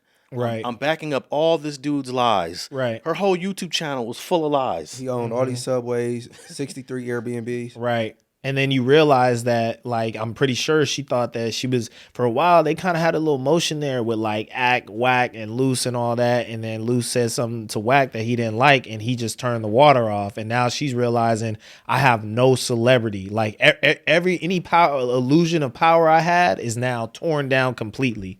You feel me? And I'm just living in a web of lies, like you were saying. And especially like with the whole media circus thing, like you could try to play the ringleader and think like, oh, I'm controlling this, whoopty wham wham. And she's thinking I'm the right hand to the ringleader. And then she realizes I'm just another clown in the circus. Ricky. You know? Bro, do you know this man, Luce Cannon, just recently called in and I'm disappointed in TMZ to even platform this. And he said he broke the news to Big U that his son was unalived and they cried together, right? Oh man, TMZ wasn't supposed to platform that, bro. Cause I took TMZ like as a more credible resource, and TMZ, y'all watch all these platforms just like the rest of the world do. Y'all know this dude lying. You know this dude ain't got a song with Drake. They ain't paying attention to Luce Cannon. Yeah, he is, bro. Bro, it's hard to miss him. Come on, bro. He attaching his lies to all these people, bro. But that's the thing that got him on, though, for real. When you think about it, like okay, in LA and being a part of like No Jumper and consuming No Jumper content, I did think for a second that Luce Cannon was somebody. You know what I'm saying? For a second, right? Because you would think, well, who would make up a lie this big? Right. Who would make up a lie this big? And then in LA, it's always little players next to big players. You know that's the thing. You might be standing next to somebody that was just partying with Meek Mill and being treated like one of the guys or whatever. It happens all the time. But the more you start to listen, the more you like, man, get this dude. Like next episode, where's the episode without Luce? I'm tired of dealing with the Luce Cannon shit. But you know, for looking outside in, they may not gauge it right. You know what I'm saying? We from here. I knew this guy was a liar during the MySpace days.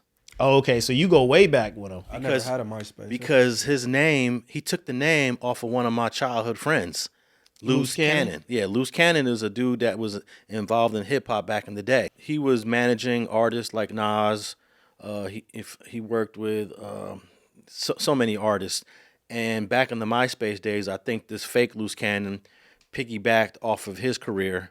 And he said he was the producer. He ain't never produced nothing. The real Luce Cannon produced.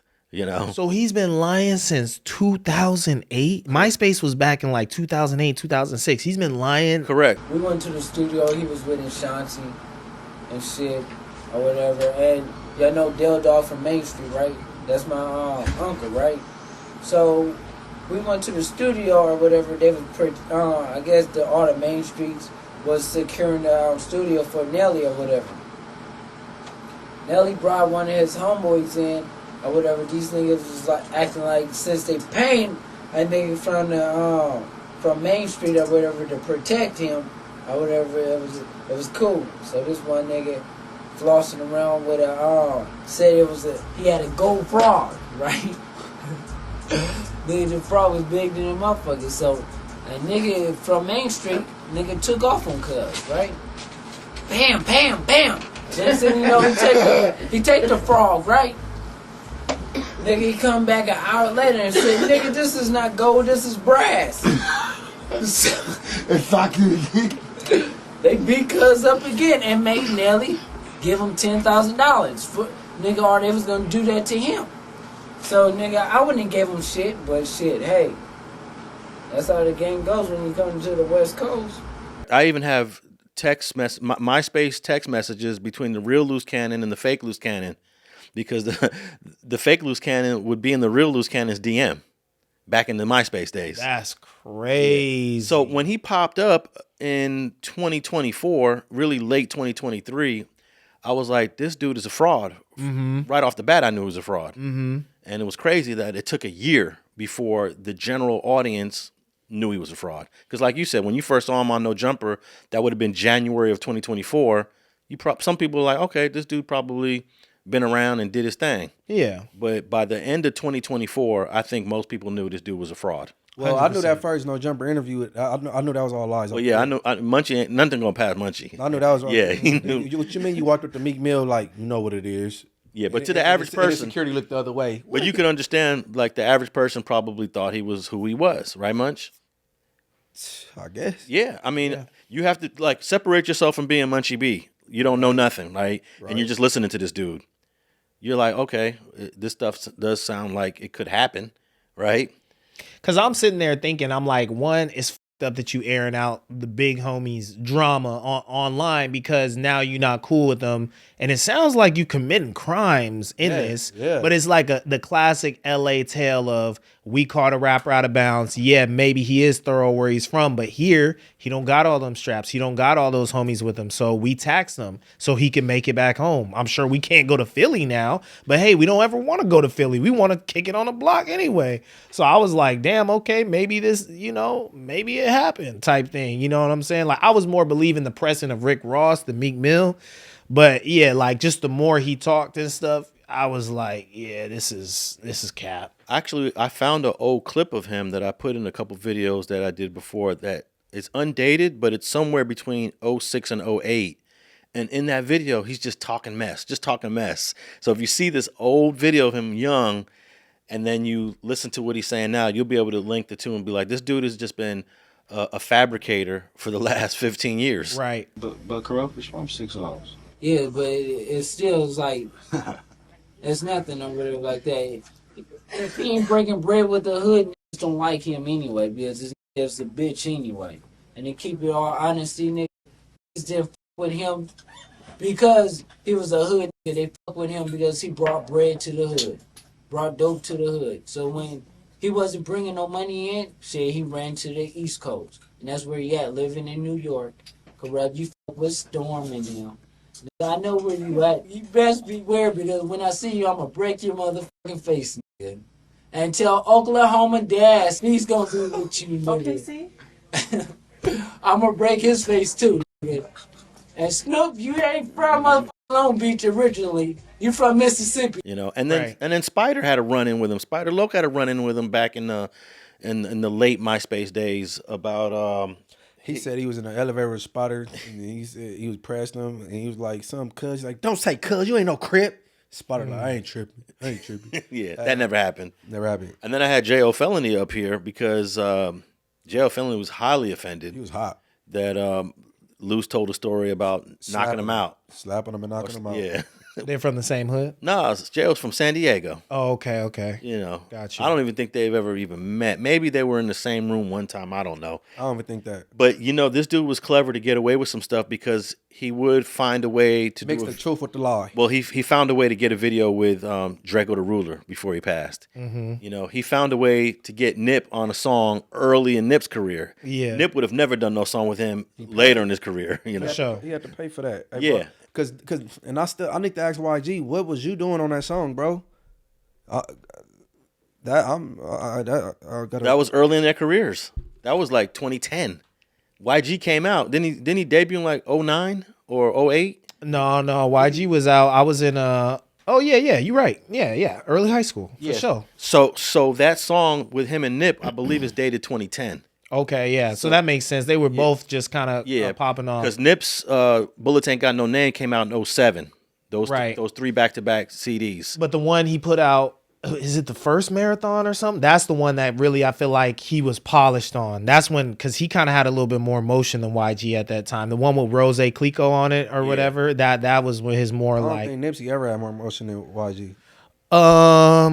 What you mean motion? Well, okay. Well, I'm saying from the standpoint of like So I was like in parties and stuff, like jerking with like Mustard and YG type. They were just younger. It seemed like Nipsey was more poised to have that industry run early on, whereas YG at that time seemed like more of like a LA act. No, it was the other way around. Cause you know, like Nipsey couldn't get on the radio without YG. He had to have a YG collab. You know what I'm saying?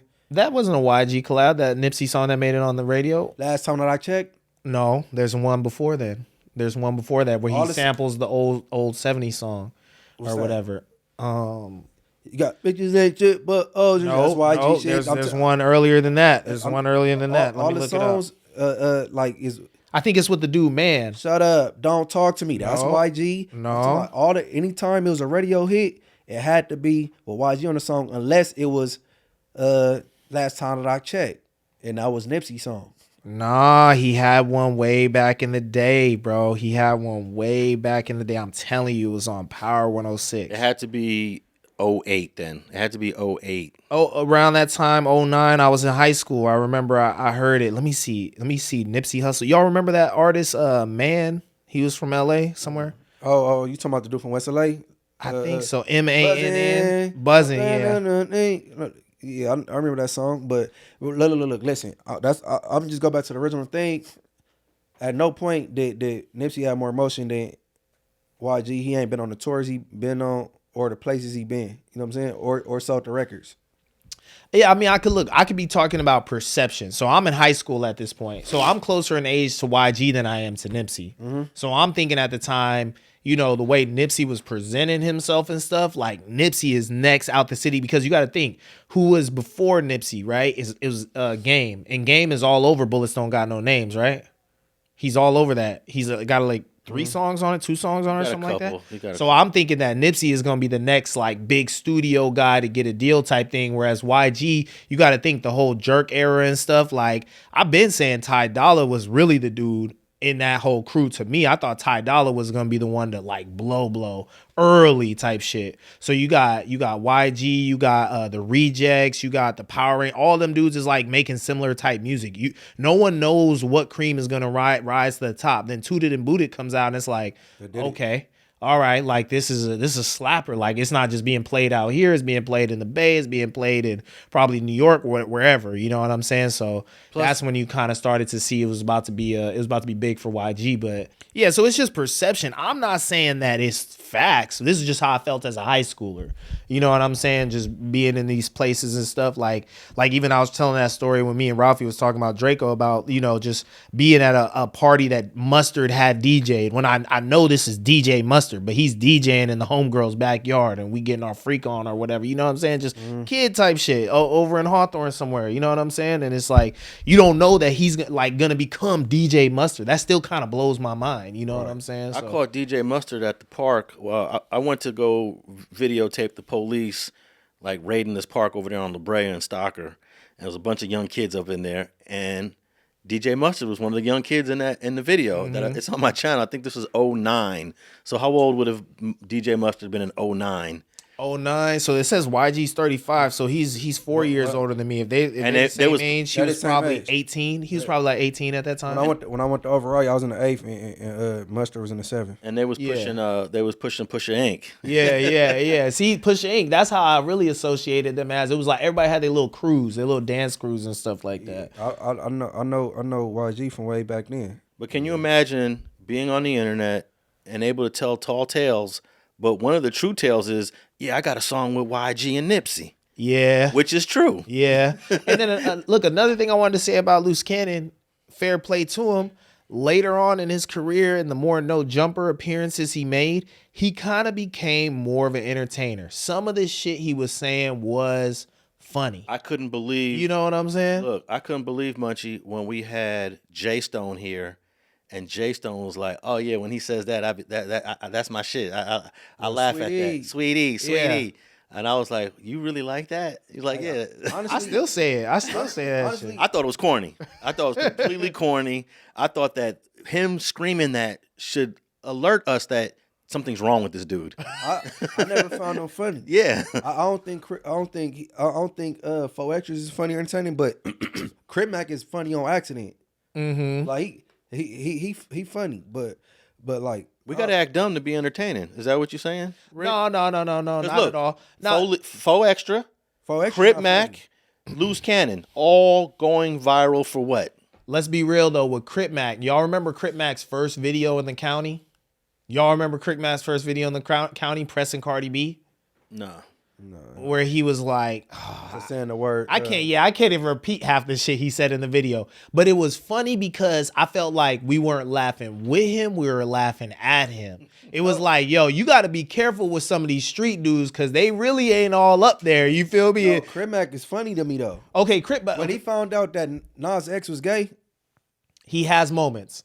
Crip Mac, this is my problem with Crip Mac though, not to keep cutting you off, but like my problem with Crip Mac is like I don't like watching people where I feel like I'm laughing at them because I feel like he's a little slow. So I was like kind of staying away from Crip Mac's content a little bit, but then more people were like, yo, this dude is funny, you gotta watch him. He be saying little funny shit sometimes. I kind of started tapping in and I was like, okay, maybe he is there and he's just doing his thing.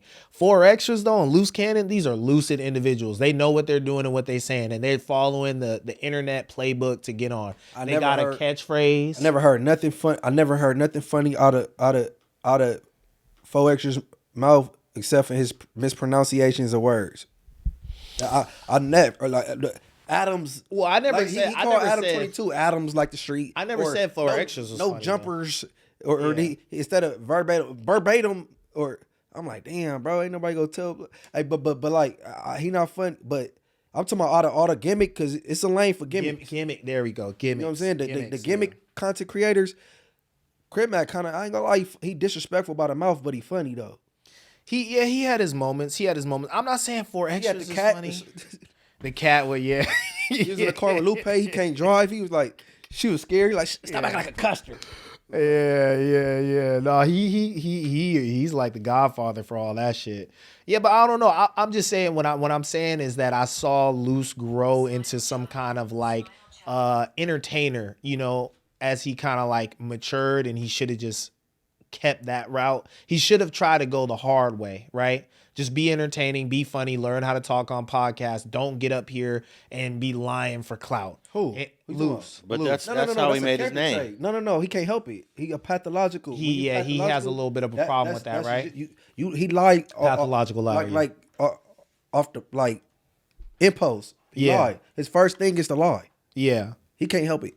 Yeah, it's like we don't gotta be dumb to be funny. I definitely don't believe that. But it's like, okay, I say this with 6ix9ine. I know Munchie is not gonna agree with me. It's like if 6ix9ine just stayed away from the gangster stuff and got himself tied into all that, like when you watch his interviews and stuff, he's lightweight, kind of funny. Like he's like a little Mexican academics or something. No. I agree. He could have made a name for himself just being an entertainer. Like you never need to be big blood in the video and now you snitching on all your homies. He never needed to do that. He just needed to trust that he was what he thought he was, an entertainer. You know what I'm saying? I think he did have to go through that because now that he went through it, get away from it. You know what I'm saying? And then what you talking about, do that. Like, because he is entertaining. And he tell a lot of truth, though. But I don't like that you want to point out what everybody else doing is flawed because you messed up. Right. You know what I'm saying? Yeah. Like, you know what I'm saying? But no, you ain't saying nothing wrong. With They're all trolls, though. Trolls, there we go. Lolcows. That's what they do. I wouldn't put 4 extras in that category. Like I think 4 extras he just represents like the most banged out homie. Like everybody got a homie like 4 extras in LA. Come on now. We done all seen it. But he just figured out a way to put it to the mainstream people. I guess the only moment I thought was funny was like his original Cam Capone interview or whatever. He's like talking about you got to catch all these fades. All of them. Giving niggas some money and shit. And sweep shit on the rug. That's out. I'm keeping my foot on every nigga neck. I ain't giving nigga no breath, no ear, no nothing. No space at all. 40 crib. I'm tripping. Stay tripping. I'm always gonna be tripping. So he came to the dorm. I got out the hole and shit. I just got out the hole. I've been out the hole for like 3 weeks up to a month for getting a nigga over. So I landed 812. So like a week or 2 later, he land there. So he come in, bang on him. Where you from? Hoover. 40 crib. We gotta get in, nigga. Dead home, you gotta get down, nigga. Go to the back. So we go to the back after, doing chow and shit, lunch and shit, passing our thing, going to the stairs. You know what I'm talking about, where we squabble at. Dead homies immediately get up in there, what? 40 crib. Get squabbling, get cracking and shit. Boom, I crack him, he fly over the table. You get what I'm saying? For we like, hold on, and all this shit. Now, and he trying to, what's the name? Was acting like, nigga, I was 50 years old. He had his Step Pop talking like I was 50. You know what I'm talking about? They said he was 19 at the time. That mean I was 26 at the time. I'm only 7 years older than the nigga. You get what I'm saying? But, you know, some niggas don't want to admit to ass whoopings. But that's not part of being a real nigga. You know what I'm saying? Off the back is an enemy. So off the back, nigga, I'm squabbling you. I'm not giving no enemy no pass. And I don't expect no enemy to give me a pass. Because we beefing and it's on site and you active. You get what I'm saying? That's the part about being active. That's part of being a real nigga. Nigga is getting cracking. I'm getting cracking. I'm active. Nigga, I don't give a nigga if you was 6'2", nigga, 50 years old or 100. I'm getting cracking. Because I'm from rolling 40s. And I'm getting cracking. Ain't no passes. All that pass shit. Talking about what's the name? Come on. You think if a nigga was in a neighborhood dorm, you what the nigga, knock it off. All right, man. Last thing I want to talk about before we get out of here is Wack100 lawsuit, WorldStar Hip Hop for $5 million. He claims he won the lawsuit. He said it's over. And what's the deal with that? Well, I got the docket entries right here. And this case is still pending. It's still opening. And I think that what occurred here was Media Labs is WorldStar Hip Hop. So this is a lawsuit he filed against Media Labs. And on November 6th, Media Labs requested a dismissal.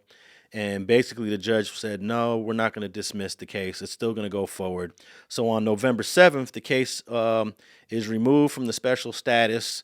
And then also order to show cause. Order to show cause means there's enough for this case to continue.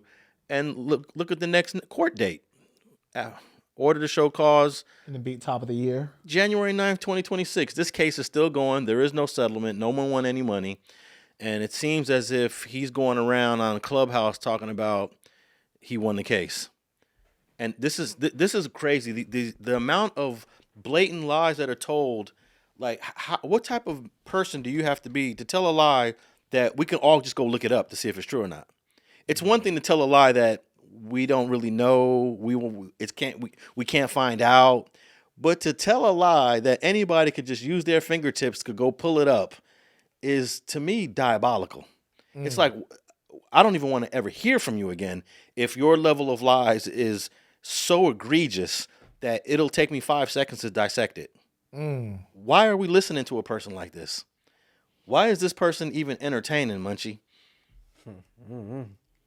So wait, what was do we got the Clubhouse snippet where he was saying like he literally said like, you know, like I won type, like Ali kind of rant type of thing? I'm sure it does fine. On the WorldStar website, there was a video purporting to contain evidence and allegations of Wack100 being a federal informant. This video ran on the WorldStar site. You see it. You're upset. You reach out. Basically, the gist of what happened is that Big U, who has a close working relationship with WorldStar because they at one point hosted his podcast, Checking In, which I filmed an episode of that never came out. And all of season 2 never came out. But Big U basically sent it to WorldStar, told his them business partners this was legit, and said, hey, can y'all post this? Apparently, they didn't really feel the need to do any background research into it. And they did release it. They put it on their platform. And then you basically threatened them and said, hey, I'm suing you because you posted false information about me. I did not threaten them. You just sued them. Yes. And then they settled. Well, they filed they tried to file some paperwork. The judge pretty much said, we need to research this. Because, see, here goes the thing. When you file a civil suit on somebody, right? All doors are open. Meaning you have access to their texts, their emails. You get access to everything pertaining to this. But it's like you get search terms. Like you're able to basically be like, I want to do discovery on Wack100's phone and I want to see anything containing the word Adam and no jumper.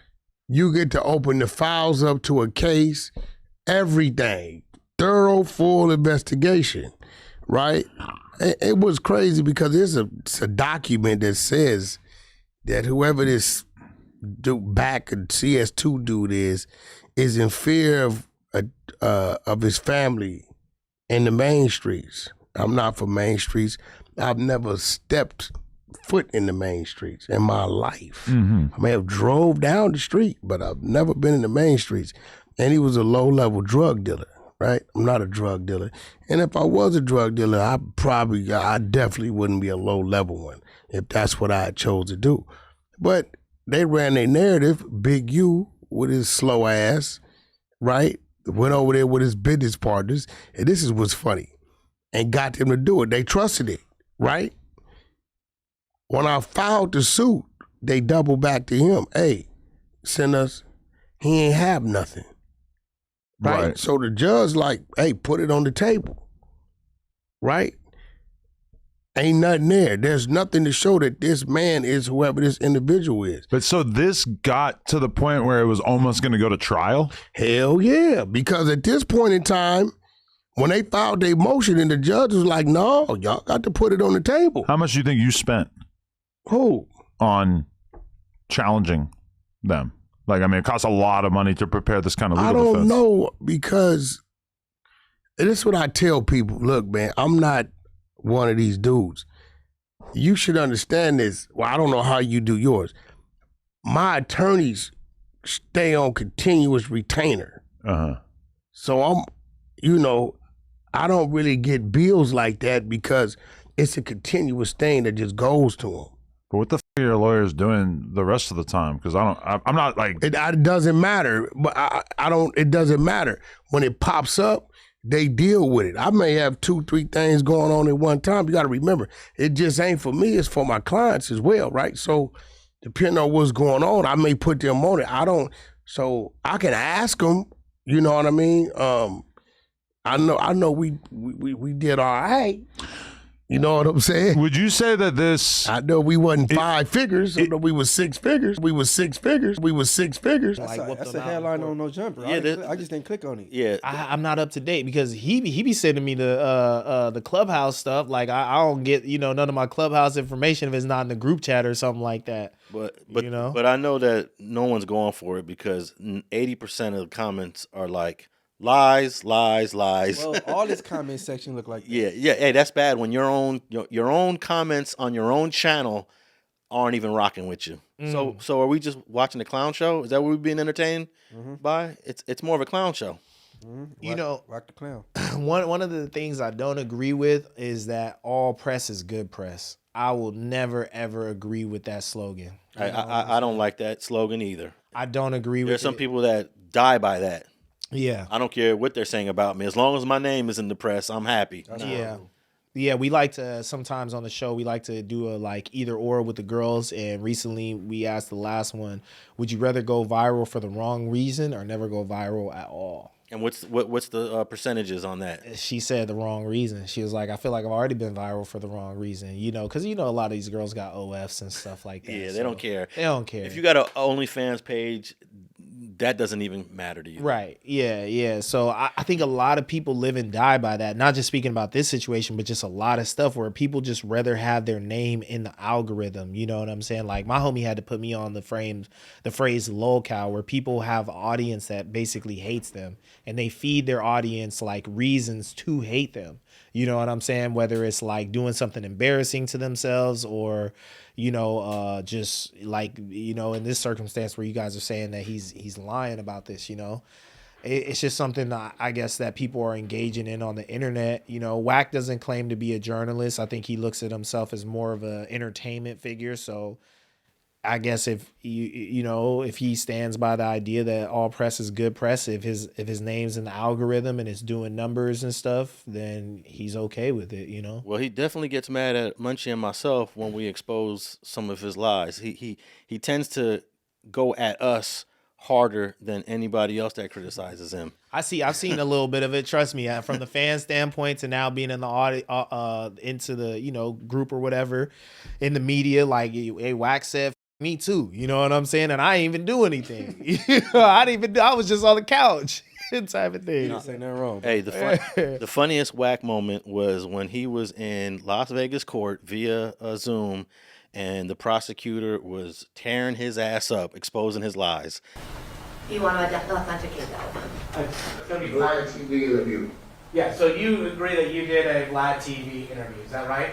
I work for Vlad. I'm contracted to go to Vlad. I go there like every 2-3 months. In fact, you did one about a month ago. Is that right? 1 or 2 ago, maybe something like that. Yeah. Okay. And I think Mr. About Arnold. about 2-3 months. 2-3 months ago. Yeah. I think Mr. Arnold will stipulate that the person depicted as Wack100 is Mr. Jones. Right. Okay. All right, so I think we have foundation for the Vlad interview for 21. You may play. His lawyer did an interview recently and said, Keefe is a liar. He made up all this stuff just to make some money from people like, me for interviews and to get out of a serious drug case. He was never in Las Vegas. All this is fake. And he's not connected to Tupac's murder at all. Yeah, I believe him. You believe him? Do I believe him? That's up to law enforcement. I'm not going to say. Keefe got a bail. He's supposed to be home. That's up to law enforcement. He's supposed to be home in the next month. I've been thinking about going to bail him out. You going to bail out Keefe? Yeah, it's only $75,000. Well, because it's $1 million bond? Like $750. $750, so you got to put up $75,000. Yeah, I've been thinking about going to get him and what the stipulations that I do the series on it. People will watch it. Yeah. Mr. Jones, did you hear that interview? Heard that interview. Yeah, and it's fair to say that. Do you understand, Brian? Wait, sir. You can answer my questions. I'm sure Mr. Arnold has questions for you. You can answer those as well. So it's fair to say that you said you would bail Mr. Davis out as long as he follows some stipulations, correct? No, it's just entertainment with Vlad. Sir, my question simply requires a yes or no answer. Did you say that you would bail out Mr. Davis, assuming he follows some stipulations? With Vlad, me and Vlad discussed that.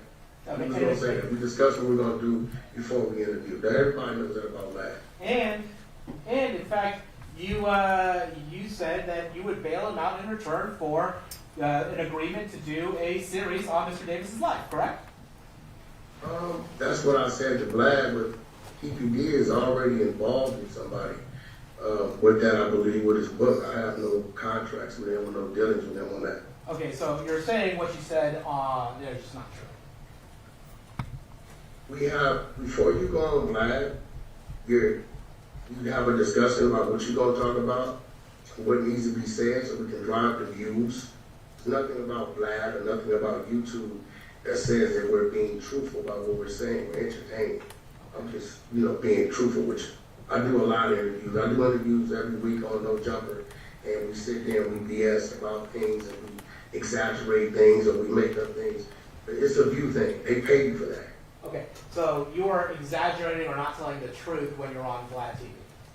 I mean, you see the number I gave wasn't accurate. If I was gonna, that's what the conversation was, I would have gave you the accurate number if that's what it was. All right, Your Honor, at this point, I would like to publish a jail call between Mr. Davis and Mr. Jones. He was lying in court, under oath. What case was this? That was trying to bail out Keefe. You never saw that video? No, I never saw that. I know he said he was trying to do something for him or whatever, trying to help him out with his case because he felt bad. He's an old dude in jail, but I didn't see anything past that. Oh, he was just there lying. Oh, they said, okay, let's play this clip. After he would testify, let's play this clip. Well, this is what you said here, Mr. Jones. Well, that's just an interview. We just do that. We just make shit up sometimes. Yeah. He admitted they make shit up on Vlad TV. Damn. So that's the funniest clip for me. They had him dead to rights like that. So they watching the podcast like every day. Hey, every single prosecutor, every single defense attorney is looking at your social media if you are in the courts. Yeah. Civil case, criminal case, it doesn't matter. This was a civil case. Right. It wasn't even a civil case. It was just a bail hearing, it's just a bail hearing.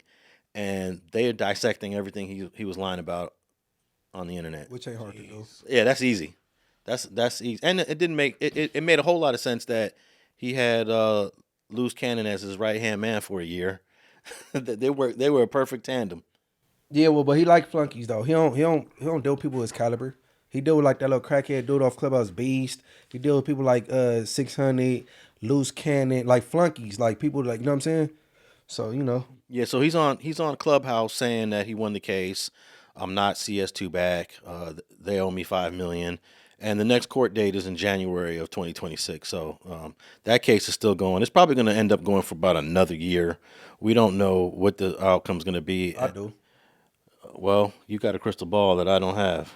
Up is at the house. Because you going to say you're not that, but then you got to prove that you can't go either way. Well, he's basically he's saying that WorldStar Hip Hop slandered his name. So he's got to prove something in that documentary that Do Sam has pretty much produced was slander towards him. First of all, you CS2 back and suspect number 4, and you still free? You free for a reason, Oh yeah, he's suspect. Let me also say before we wrap this up, it has been 11 months since the no jumper beating. You need to stop counting.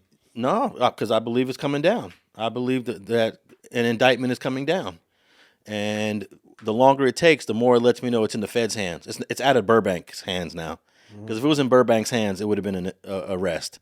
So Burbank has to step back, turned it over to the Feds. You know, the Feds love to say after an 18-month investigation or after a 24-month investigation. Sometimes they might even say after a 3-year investigation. Wait, but why are you guys tying Wack into that though? I thought that was Luce Cannon's. Wack is suspect number 4 in that paperwork. Yeah, in the police. Did you ever read the Burbank police report? That's the one thing I don't do is I don't be pulling people's paperwork. We didn't pull it. Oh, it's out there. It's so high profile. Oh, okay. He got his ass beat butt ass naked in front of no jumper. I saw that video. And I did hear Wack's defense of because Adam was kind of upset at him for it and stuff. And I watched that play out, and he said I didn't do anything. Okay, I didn't put hands on the man? And my people didn't do anything. I'm up against the wall, and people don't that's ever what do the video anything, looked bro. like. You didn't hear him bragging about the beating on Clubhouse then? No. Yeah, you come up there and mess with me. This is what happens. He bragged about I it. didn't hear that. He bragged about it like he sent the hit, bro. Okay. It's still on the internet. I did not hear that. I thought he was pretty remorseful. I was in there working, and before I go in, they know if we expecting anybody. So, nigga pulled up. I'll give y'all a slight visual of one of the individuals. PTR. That's one of the individuals after the double stripping occurred. They pulled up. They said, "What's up, homie?" They said, "Yeah, we hit a holla at Wack." And that was the outcome. The other one was in the back. He crawled in the trash can himself trying to get away. I don't think he know he was at. But I keep warning y'all, I am not a rapper. Don't come playing. Don't come playing, my nigga. I keep trying to help y'all. Do not believe that I am a 47-year-old survivor. I am a paranoid nigga that's not driven by fear, and my team around me ain't playing. They not playing. Not at all. That nigga is butt ass naked with socks on. Knock the fuck out. He got double stripped. Because I think it was the Adam and Wack show where they had a little confrontation He about was it. remorseful because he didn't get the response he thought he was gonna get. Okay. Yeah, I'm almost certain indictments are coming down, but I will say I'm not 100% clear if Wack was going to be part of that. But the feds could really link you into something with very little action. Right. And it seems like he was sort of the ringleader that night. It seems as if his crew participated, to a certain degree. I don't say his crew, he participated. They was just there. No, there's people picking up jewelry off the ground that belonged to the people that got beat up. And then he brought the watch back. Why you bring it? If he go on Adam and Wack show, he go, "Oh, here go the watch. I told him who got the watch. Give it to me." Man, and if the watch was fake, and if it was Michael's Kors, why you even bring it back? Yeah, that was. So you brought some stolen evidence back in front of 5 million subscribers.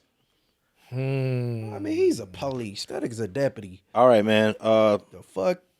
Ricky Roy. Yes, sir. Yes, Let the people know where they can find you at, man. Man, you guys can tap in with me on Instagram, Ricky Roy, or Ricky Nikki Pick 6. Those are my 2 Instagram handles, and Ricky and Nikki's Pick 6 on YouTube. Ricky Roy has an X for those. Yeah. So X where the C is. I'm not whacking anything out or anything like that. You feel me? The name just wasn't taken, and I thought that was a good replacement. But many people have asked me why I'm whacking out the C. I am not whacking out out the C. I don't whack out the B. I don't whack out nobody's anything. You feel me? That's just the way. That's what was available at the time. So yeah, that's a X instead of a C. All right, Munchie B. Morals Over Money on YouTube. Everybody like, subscribe. No. Like, hype, and subscribe. You know Oh what yeah. I'm saying? Hey, with the hype, I just learned that you only get 3 hypes a week. So you got to let people really. Hey, save your hypes for my content. Give me those 3 hypes because I think that's a new thing that YouTube's trying to measure. The like button is one thing because you could like as infinite amount of videos. Well, with the hype, you can only give 3 hypes. I think it's per week. Whoa. So that lets YouTube really laser focus in on what you really like. Okay. If you're hyping a video, then they know that you really, really must like that.